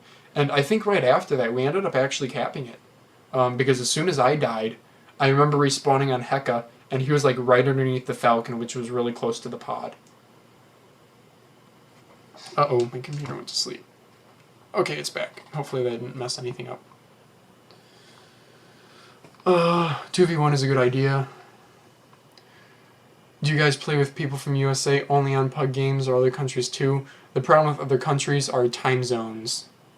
Because we usually play at night, like 9 p.m. Eastern, which is 6 hours behind a lot of Europe, like Germany. So, usually time zones there. I think you and Spathy just almost never miss your target. It could be that simple. That's not necessarily true. If you want to, I could 1v, not 1v1. I could go into a game and okay, here's a good example. So Outboard 6 was playing some pub today, and he was using the shitty X8 sniper pistol thing, and he was like, I only have 3 kills with it, and he's like laughing his head off, like, this thing's so shitty, and you know, he's getting like so many dumb deaths and stuff. And well, the way you should play, if changing over to a not so good blaster instantly makes you go like negative, you're not playing right. Because every single engagement, again, this is about picking your battles, every single engagement you make against an enemy should not be a fair one. It should be in the advantage of you. You should either have cover, you should either have the first shot off, you should, be higher health, it should be a 2-on-1. There's, a whole bunch of different reasons why it should not be a fair fight. They shouldn't be expecting you should be shooting them in the back. I mean, you guys aren't familiar with Combat Arms, but you can watch me play Combat Arms with like the shittiest guns in the game. Like, you can get SMGs in that game that'll kill in 3 hits, and they have like ridiculous fire rates and 50-round magazines, and like they make your character run really fast. And then there's like the shitty default gun, the M16, that is terrible, and it's like a 6-hit kill. It is literally garbage. It has ridiculous recoil, like no damage, and you can watch, like, I'm still gonna do fairly well with it. I'll get, a couple more deaths than normal, I'll get a few fewer kills than normal, but it doesn't, like, you have to change your play style. So, yeah, regarding Outboard, he's too aggressive, I noticed. Yeah, he plays way too hot-headedly. Like, the exact opposite of his play style would be like the TTG guys who are overly defensive. So, because of that, Outboard is going to get more deaths than he should, and then versus like a TTG guys are going to get fewer kills than they should.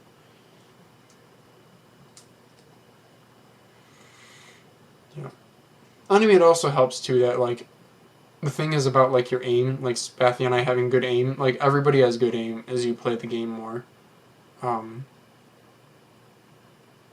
If you watch Counter-Strike players, now Counter-Strike is a very different game. That game is like all about aim.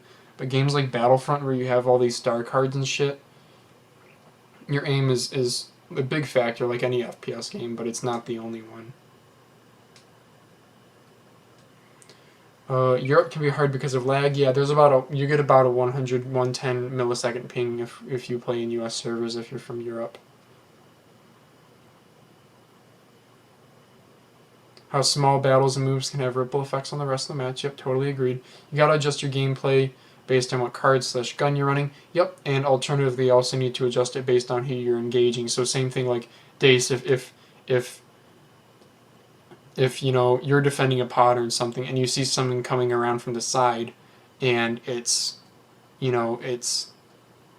Outboard, you're going to engage that enemy differently than if it was myself or Spathy. You're going to expect myself or Spathy to get cover and take out people one by one and kind of ease ourselves into the combat, versus Outboard, you can just wait for him to come out and poke his head out and make a mistake and eliminate him that way. TTG is a Polish clan. Spathy just uploaded a perfect game with the X8. I don't like this gun. Yeah, exactly. Like, it's not about... Yeah, using a shit gun, it should... If you play it correctly, using a shit gun should result in you getting fewer kills, not necessarily more deaths. Because, like, I know Outboard was saying, like, I'm not winning any gunfights, and... I mean, he didn't say that exactly, but that's basically what he was saying. And that's because, like, you shouldn't be in one-on-one gunfights unless you want to have, like, a 1-point KD. don't get into one-on-one gunfights. Simple as that. Especially when there's like so much other shit out there, like rocket launchers and grenades and... Oh man, I'm having such a fun time with the thermal det on. I got SSP with a pretty good grenades. One of the tricks that I do with grenades is like Rebel Depot, for example. If here's the hallway, we'll use this tissue box here as an example. If here's the hallway, so I'm peeking right here, and I want to throw a grenade. There's a guy back here peeking right here. What I'll do is I'll lob the grenade up nice and high so it has a short fuse, and I have it bounce off like the top here, and for whatever reason that bounce, it makes it like basically fall and explode immediately. And I got SSP with a pretty good grenade like that. And then same thing happened when we were on the left side of the Falcon, so that side that faces the outside area. And you know how there's those 3 cargo containers that are along the side, and people always like to go in that like back area, not directly on top of the highest one, but hiding behind the highest one. I threw a grenade like that. I like bounced it off there, and then at the same time I threw a ion grenade like right here, because then this grenade explodes immediately and injures them a lot. But they also do the combat roll to try to get away. But they combat rolled right into my ion grenade, and I think I got outboard with that, and that made me laugh. That was pretty good. But I love thermal det so much. Oh man! And if you guys played the original Battlefront games, thermal detonators were really important in that game, because you would spawn in with like 4 of them, depending on your soldier class. But yeah, I was using the Relbion Raider Camp this morning, and it was pretty awesome. Yeah, I mean, oh man, now I don't want to 3D print, and now I want to play Battlefront, guys. We do have we have Remote, Butane, and Spathy who are looking for a pug. Ugh. I freaking love competitive Battlefront so much. I don't like pubs at all. Not really. It's just not... It's so repetitive. Like, what makes me feel the best is when you, like, really outplay someone. I don't know who it was. I don't think it was you, Dace. I was playing somebody on a cargo. This may have been the E8 Striker guy. And I was on top of AT-AT, and I had injured a guy, and he had gone underneath AT-AT, or so I thought. So I jumped down really quick and tried to get the quick kill, and he's not there. And I was like, oh shit. And I get shot from behind, and I move my mouse like perfectly in a 180 degree snap, because I was facing, one way down the tunnel of the AT-AT, and he had somehow gotten behind me again, and I'm stuck in that AT-AT, I'm toast. And I 180'd, EE3 fired 3 bursts, and I killed him within those 3 bursts, which is really fast. That's 1, 2, 3, dead.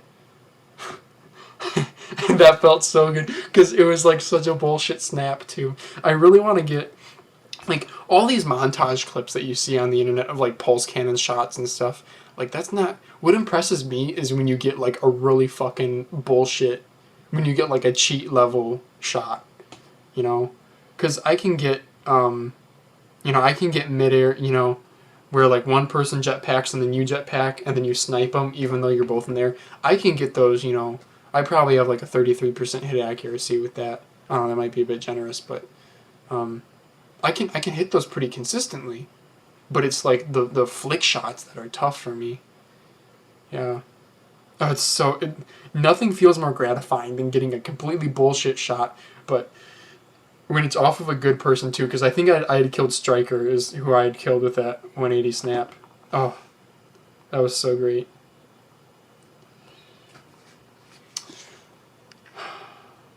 I've been dying a lot recently from that depth throw. Haha. EE3 and SE14C are best. Yep, EE4 is also really good, but it's a DLC item, so it's not allowed in a lot of the play. I was going to go play with Duco. How much of your movement in a match, where you run to, what cover you use, etc., are you trying to be unpredictable? Or are you trying to gain position or something? That's a good question, Dace. The unpredictability, I think you're overthinking it. Unpredictability is not an advantage unless you're doing a 1-on-1 or 2-on-2. Because remember, when we do a pug with 4 people, you don't have to be unpredictable, because if you spend, 20 seconds being unpredictable. Within that 20 seconds, they're probably going to lose interest in you and they're going to engage another enemy. Or another enemy will start engaging them. So I totally get what you're saying. The unpredictability is definitely a key in like one-on-one. 2-on-2 even. Yeah, we're going to see that in the 2-on-2 drop zone tournament. The unpredictability is going to change the game a lot there, because all you have to do is get 2 kills and you've eliminated the entire other team, and they respawn all the way across. So I know like the drop zone tournament, it's going to get really frustrating because it's going to be literally who gets to the pod first and who defends it best. But to finish up your question, am I just trying to gain positioning or something? Yeah, it's all about positioning. It is all about position. You always, every single movement, if you go to any of my, like, seriously, go to my channel, pick a random gameplay, and pick a timestamp. Like just pick a random timestamp, and I'll probably be able to tell you what was going through my head at that moment. I'm like very analytical about my gameplay, so you know, I'm like constantly thinking while I'm playing. That's why like I really want to do a live commentary, but it's really tough because the thoughts are coming, you know, 10 times faster than the words can come out of my mouth. You know, I can get some of the basic ideas down, but I can't get everything down. I'm just going to go, I'm going to go on my channel. I'm going to switch to scene 2 here. Scene 2, awesome answer, thanks. Okay, I'm just going to go to, I want to do a recent video because I'm not going to remember the older stuff as well. Okay.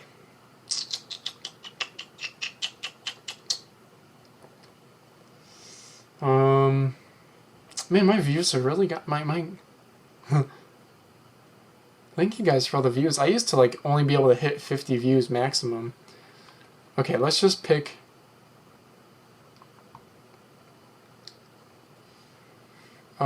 spawn trap tag team with Day, since Day's asked the question.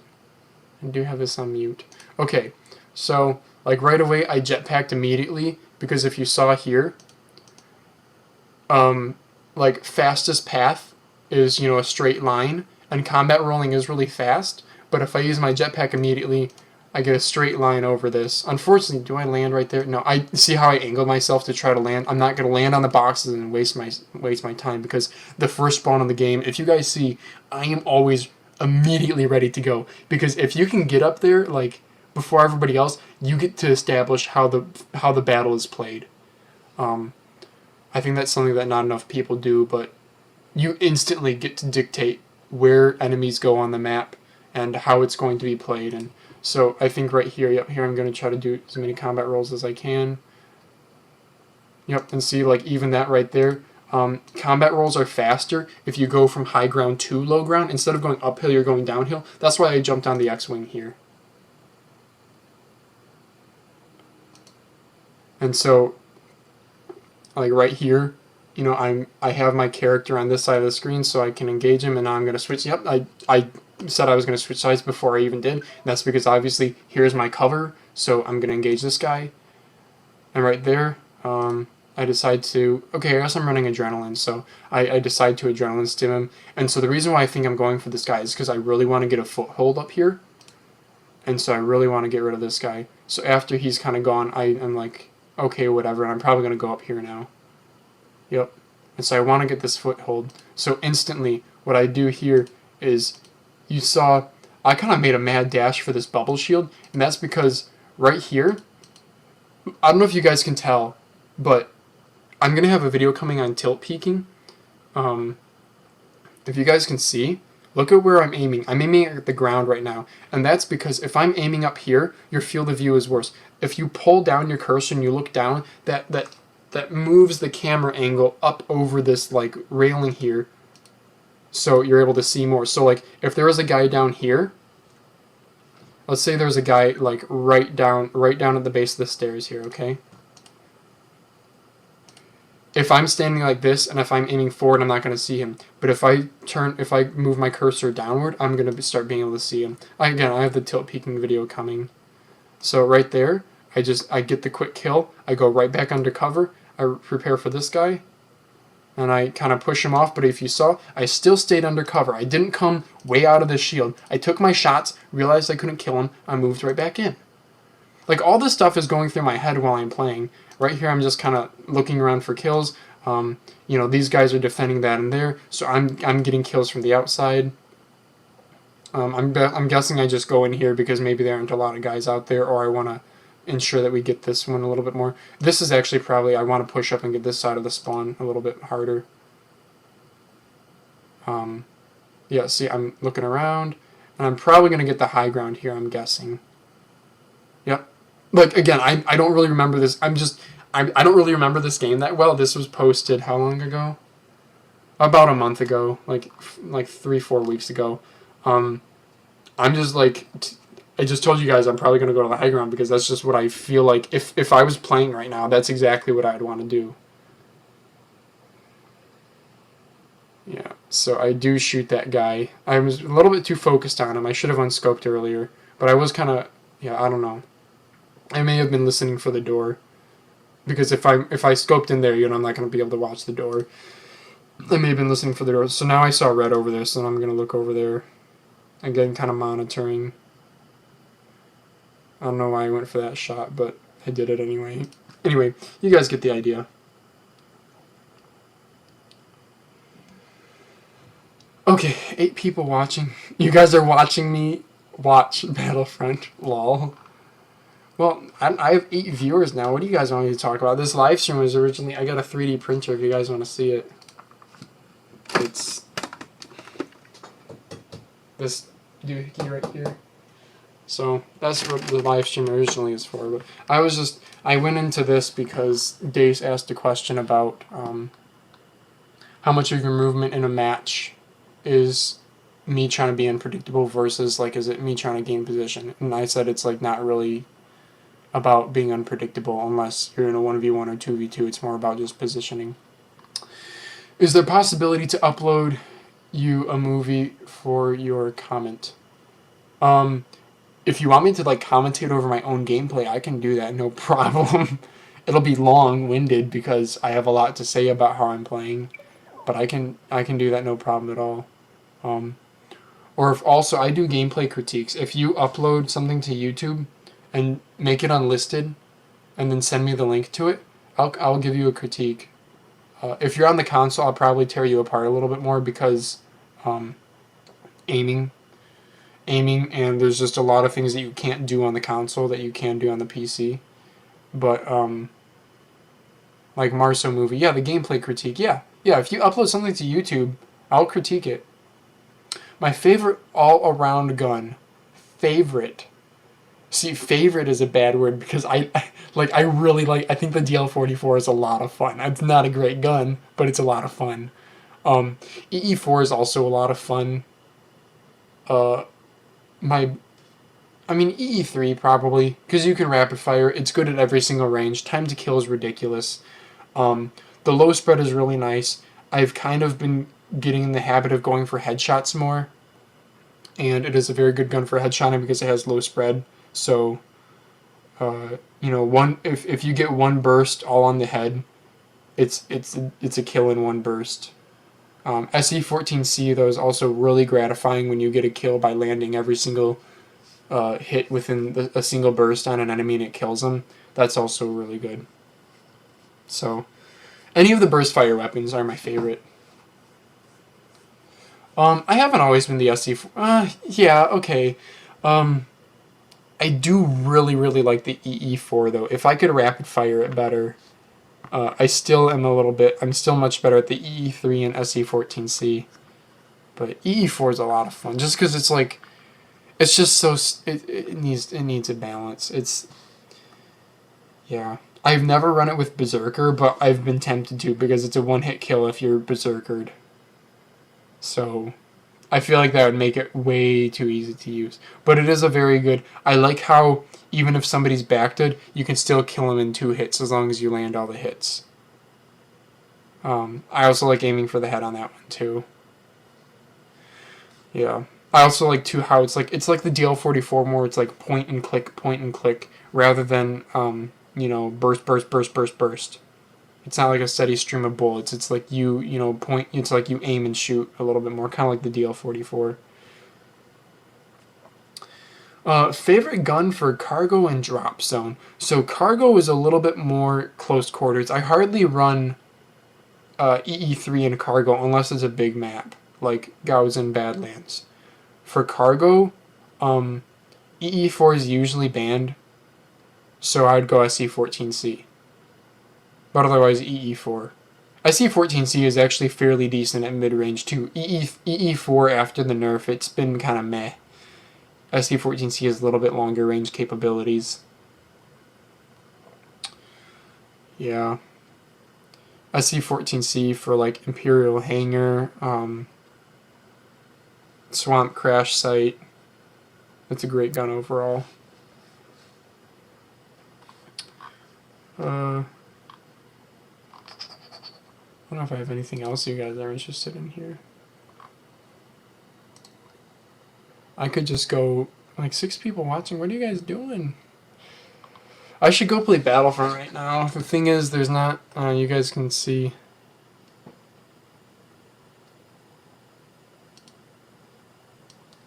Here's the Discord. Butane and Remote are looking for a pug. I'm hanging out here muted. Patero and Spathy are doing their 2-on-2. Yeah, there's Dace and Duco. I kind of want to go play Battlefront. You're a very cool person. Thanks for the answers. Yeah, I'm glad that you guys asked the questions because I like teaching people and helping you guys get better at a game. I think that's very gratifying. I don't like, you're not gonna find like videos for me that, like, I only have one montage on YouTube, and it wasn't even a montage that I made. It was, I played a bunch of sniper games and combat arms. I sent the clips to a friend and he edited it for me. If you guys want to look it up, I don't know, you guys are all about montages, but what's it called? And phalanges. Gosh, what would it be called? The song in it is Something Good Can Work. I don't even know if it's gonna have a montage in it. Oh yeah, these are a bunch of shitty combat arms players. Okay. Uh-oh. Let's try this again. I think his channel... I'm subscribed to him, so I'll search. Shit.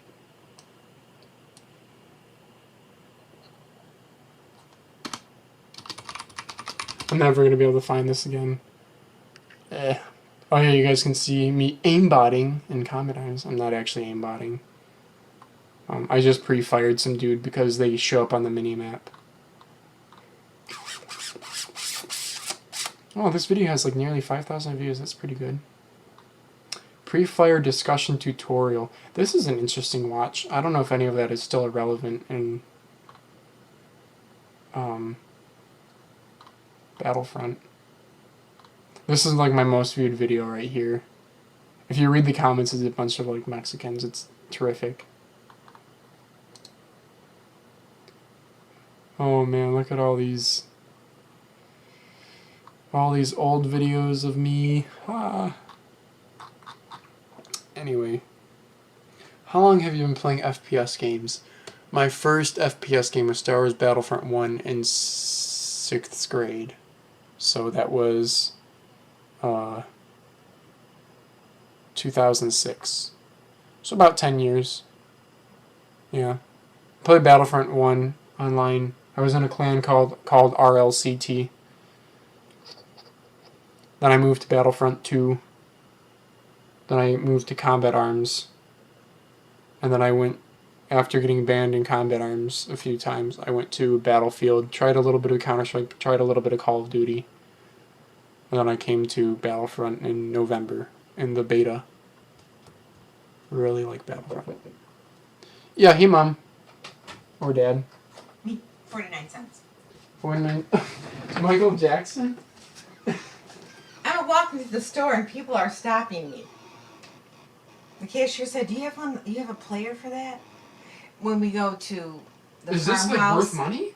I don't know. You know, when I first saw it, I'm like, okay, I've never ever looked at albums there, but we're going to the farmhouse and they have an LP player.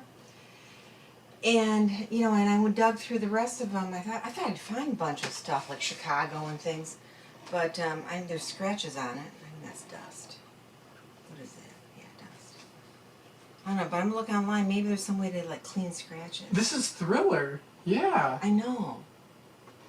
You want me to Google it right now? Yeah, you can Google it. Okay. So in the cashier, I was surprised because the ones that are there are like Neil Diamond, Percy Faith, Herb Albert and the Tijuana Brass. But it's not in good shape. But the fact that he's dead, I think it makes it a little more.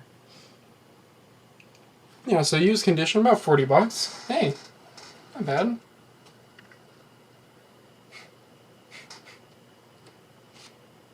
Is that signed? I didn't notice that. It's a fake sign. It's printed.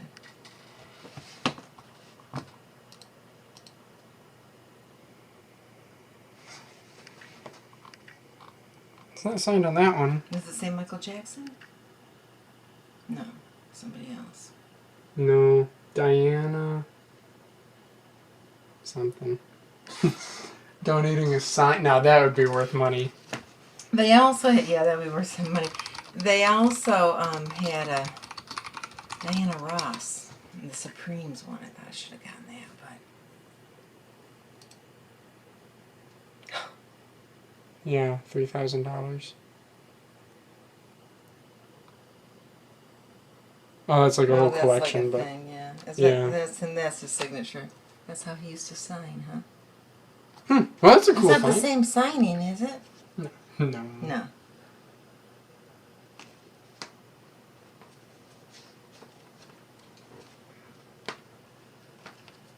But there's the record. Hey, Boo Boo. There's a record player at the farm. Yeah, we'll And play Dad and it. I enjoyed that because it was all the albums there. Everything's frozen in time in 1980 there. Yeah. And, you know, it was all music from our youth and courtship. Yeah. Here's a girl. Don't roll back on it. It's not too I'm not. cute. Okay. A good find. Maybe it's crazy hot. Bye. I'm gonna grill burgers tomorrow. Are you eating at home? Yeah. I'll be here. Okay.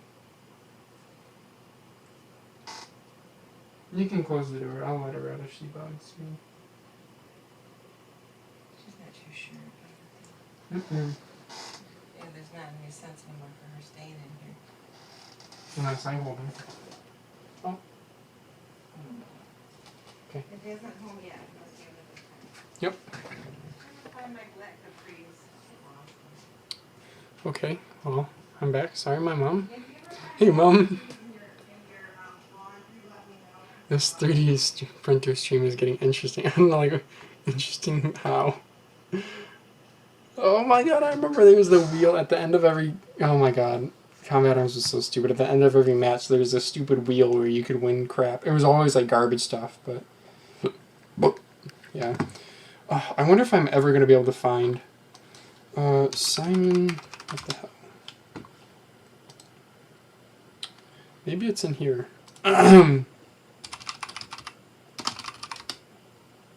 There you go, it's called Cinema. Okay, if you guys want to watch a Combat Arms montage of me.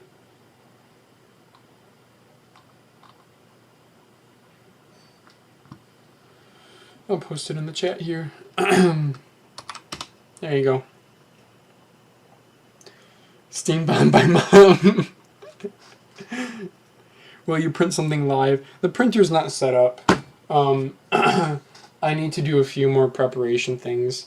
I think I might print something tomorrow, though. All I need is an extension cord, and I need to level it, but I don't know how long leveling it will take.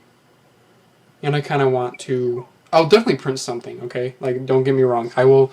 Like, the 3D printer content is coming, guys. Don't worry about it. That's definitely coming. I gotta figure out a camera setup that I should use for that.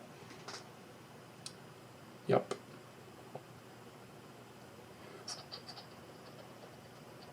So the things that I'm going to 3D print is I want to do some keycaps. So, mechanical keyboard. Fuck. See if I can pop one off for you guys. My hands are so sweaty because it's so hot in here. Mechanical keyboard keycaps. These little things.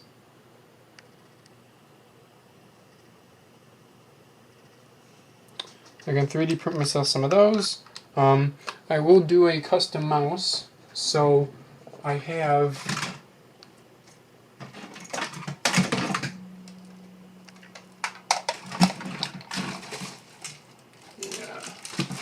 I have multiple G400s. I actually have one that's disassembled right now, and I'm gonna try to 3D print a new G400 shell. So I'm gonna try a smaller ambidextrous mouse shape, but it'll have all the mounts for the innards of a G400, because that's currently what I'm using right now. Is I'm using my custom G400, the one that's all Swiss cheesed.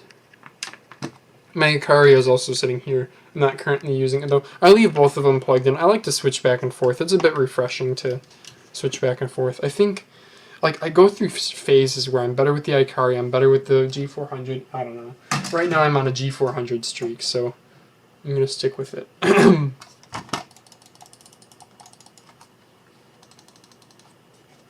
Yep, G400S, there it is. I got this G400S for like $11. The trick is that people who have mice on like eBay, if you search broken or used, it's always people who are like, oh yeah, the scroll wheel doesn't work anymore, and you open up the mouse, which, you know, you just take off the feet, you unscrew it, and like there's dirt inside of the mouse wheel, and you clean it out, and then it works like new again. So I got this G400 for like $12. My other G400 I got for like $10. This, which is actually using an MX518 or 510 shell, the MX510 I got for like $12. Yeah. None of my mice I paid full price for except for my G502. But that's because I gamed on the G502 for about 2 years. Like, towards, yeah. All my time in Battlefield 3 was on the G502. I was playing at like 2400 DPI with mouse acceleration on. I don't know how the heck I was aiming. Combat Arms has forced mouse acceleration. I cannot play that game any. I tried to replay it a while back, like a couple years ago, and I just couldn't. The forced mouse acceleration is ridiculous. It's forced within the game engine, so you can't disable it unless you edit like a registry file, but then they'll ban you for that. I got mine for 60 euros. Ouch. Damn. How do you fix the rubber grips when they get sticky? That's a good question. I'm glad you point that out. You know how you fix it? You scrub it off. That's literally it. So Logitech mice, I don't know if you guys are going to be able to tell in the live stream. A little bit. Okay. See how the bottom one is shiny and the top one is not? This top one is not well used. It has like a rubberized coating to it. This one does not. What happened is, this is the MX510 shell. So the MX510 is an old ass mouse. It's from like 2008, 2009. So this is like when I got, it's probably, you know, a 5-6 year old mouse, maybe more. Like you can just tell, look at the logo. It's well used. So when I got this, it was all sticky. In fact, I think I have, yeah. Here we go. I have an old G9. Here's a G9 that I got for 20 bucks. You guys can't tell from the texture, but like this thing,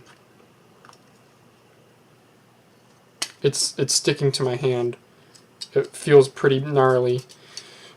And how I fixed that is I took isopropyl alcohol and a toothbrush, and you put some alcohol on it, and you just scrub until you get all the coating off. And that's basically the only way. Yeah, the Logitech mice, they had a big problem with it. That's why the G400S, all the S Logitech gear thing, all that stuff, the S is they upgraded the materials that they use. So they're all longer lasting. But yeah, like all Logitech mice are notorious for, after getting a lot of wear, they turn all gummy. Start reselling Logitechs on eBay by printing them over and over, lol. I could do that. I have like that huge bin of mice, you know? I have a few ideas where I can make a little bit of money. It's just so hard because like when you work a job that pays well, you know, I have internships, and like the money, the hourly wage from an internship versus the amount of effort that I have to put into like 3D printing something and trying to turn a profit on that. You really have to love the 3D printing stuff, because you're not going to make nearly as much money as just working, not even like a minimum wage job, really. Minimum wage job, you would probably earn more for the amount of time you spend. Is that a triple mouse button, the G9? Triple mouse button. I don't know what you're talking about with triple mouse button. If you could explain, I might be able to answer that. Yeah, the Logitech G9, if you want to see it. It's all taken apart right now, but yeah. The base mouse is inside of this. It's a square looking thing. And then it has a couple different grips. There's like a small and a large grip. The small one, actually, it's not a rubberized coating. It's like a gritty material. I actually really like it. It's a bit slick in my hands, so like I can't grip it as well. The sticky definitely grips better to the hands, but it also feels kind of gross because it's sticky. Yep, the G9 is a mouse that can rapid fire.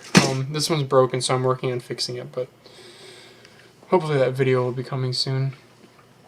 I have a sticky MX510. Yeah, I wish you luck, man. Logitech made a gaming mouse back in the 90s and early 2000s, which was a ball mouse and just had 3 buttons, no wheel. The shape looks similar.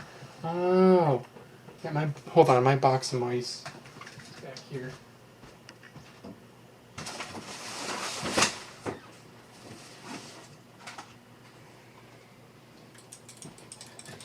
I don't have the mouse that you're thinking of, but like here's a triple mouse button mouse. Yeah, see, it's a ball mouse.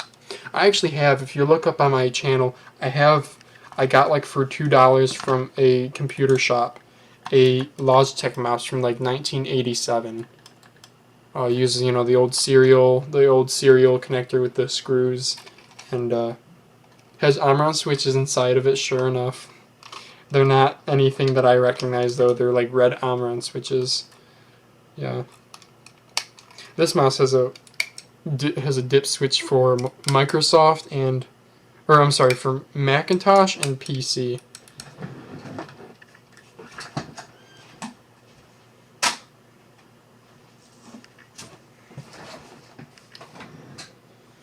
Yep, I have a lot of old mice.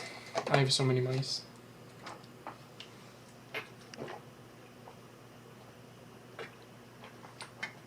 And none of them I paid full price for. So that's how I justify it. I even have like a Razer Death Adder. Like, I don't even use it. I have never gamed on this mouse, but I have it.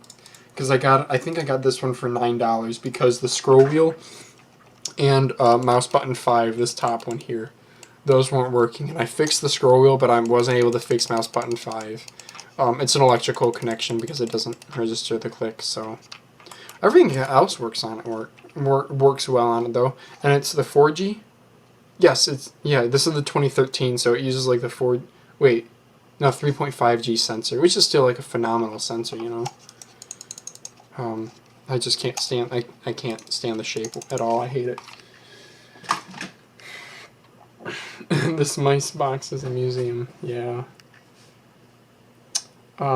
Actually, the one I was talking about was used by Fatality before he got big. He told me that in a pub game once. I don't think I'm familiar with Fatality.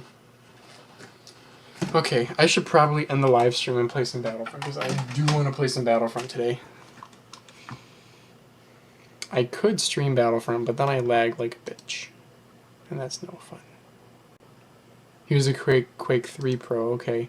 Those guys know their hardware, you know. Like, damn, if you go and watch, like, Quake players, if any of you guys are familiar with them, damn.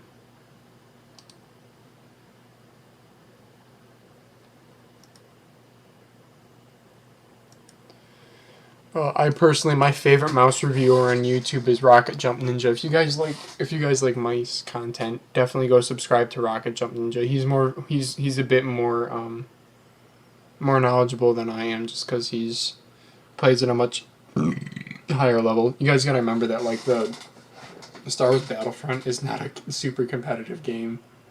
Like my aim on Battlefront, even though it's better than 99.9% of the player base, it's like nowhere near what faster paced FPS players can do, like in Quake. Yeah. And then even like Counter-Strike isn't even all that fun to watch because it's all. I mean, the flick shots are cool, but just like the mechanics of Counter-Strike are just, in my opinion, so dull. It's all about mouse aim, and I don't know. It's not. It doesn't make it like super. I don't know. It's just not for me. It's not for me. There's not enough. I wish there's. I feel like there's not enough depth. Yeah, but I don't know though. I never played Counter Strike competitively. All I know is I like got it because it was like $4 on Steam. I played it for a day. I had like a 2.5 KD, which is pretty decent for like my very first day ever playing. Just because sound in that game is really easy to find people, and I had no idea what I was doing. And for whatever reason, I didn't know how to buy guns, so I was spawning in with a different gun every single time, and that was so frustrating. I would spawn in with like the shitty guns all the time. I like the Negev, I think is what I liked in that game. I don't even remember. That's been so long. Yeah, Quake 3 is like, yeah, the amount of movement in Quake 3, it's a similar idea to, I could take a Battlefront game and I can tell you why I'm aiming a certain way and why I'm moving a certain way, but it's so much slower pace compared to Quake. In Quake, it's like very, very multi-level in terms of, I mean, both the maps are like very, they're arenas, they're not like maps, so it's not about, it's a lot more, your positioning is a lot more about outsmarting other players than it is about just holding a good spot of ground, In Turning Point, for example, you get yourself a pulse cannon, level 3 bounty hunter, and an EE3, and you can hold a spot, and you can get, 30 kills in a life. In Quake, it's like, you need to constantly be thinking and being like, okay, this enemy's going to do this, so this is probably going to happen, so I should do this. Yeah, mad respect to the Quake players out there. That, and I also know just from the amount of movement that's required, that takes some special skill. Okay. If there's any other last minute questions, I think I'm going to end the stream in like a minute or so. I'll give you guys a few seconds to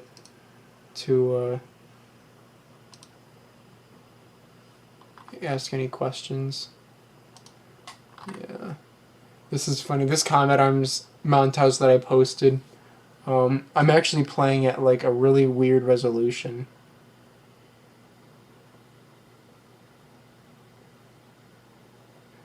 The first kill in the first unbelievable in the montage is just stupid. The way that kill streaks and Combat Arms worked is you needed to get kills within a quick succession. Like you only had about a 3-second period between each other. Like if you just get a kill and then you wait too long and then you get another kill, it doesn't say double kill. There's like a very specific time in between. Really, the only good clip in it is the second to last one, where I get the ultra kill without missing, and you can just see the map that I'm playing. You can tell by how I'm navigating. I'm very purposeful in how I'm moving about the map. You can also tell by the wiggliness, like how wiggly my aim is, that I'm playing at way too high of a sensitivity. Yeah, that last unbelievable though. That last unbelievable was alright. I just like the headshot that I get for the fantastic kill.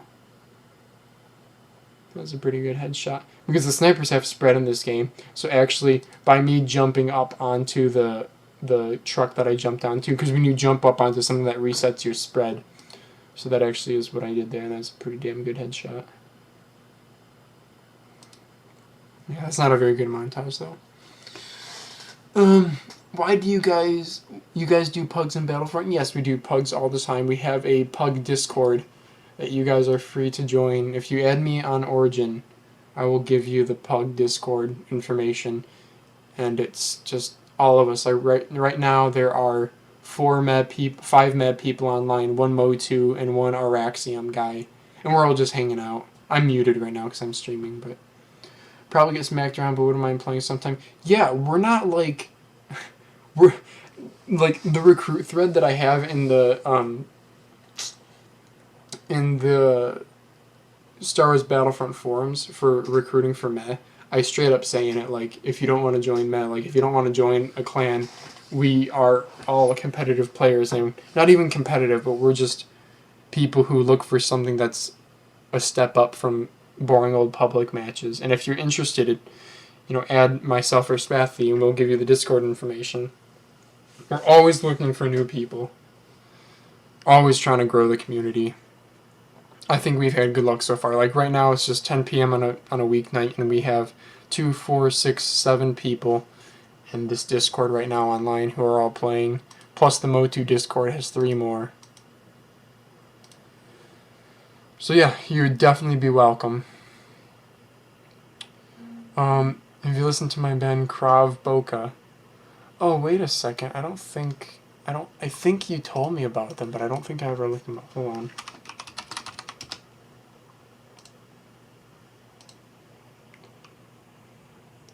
Is Sanatorium one of your guys' songs? Oh, you guys made a music video? Oh, damn.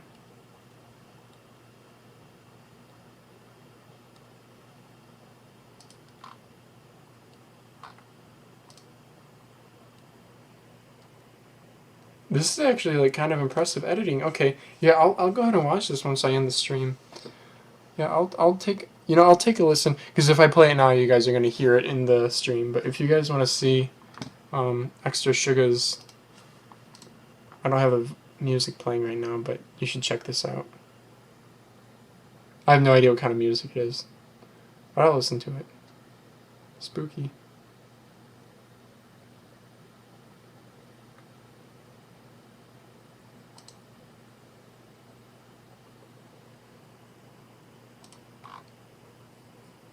I don't even know if this is the right band. Okay, I'm going to end the stream here. Thank you guys very much for watching. 3D printer content will be coming soon. I might even try, if we're not going to play Battlefront tonight, because it looks like everybody's doing their own thing, but maybe we'll get a pug going. But if not, I'll try to get my 3D printer running tonight, so that tomorrow I can maybe do a video. Okay? Alright, so with that, thank you guys for watching, and I'll see you soon, hopefully.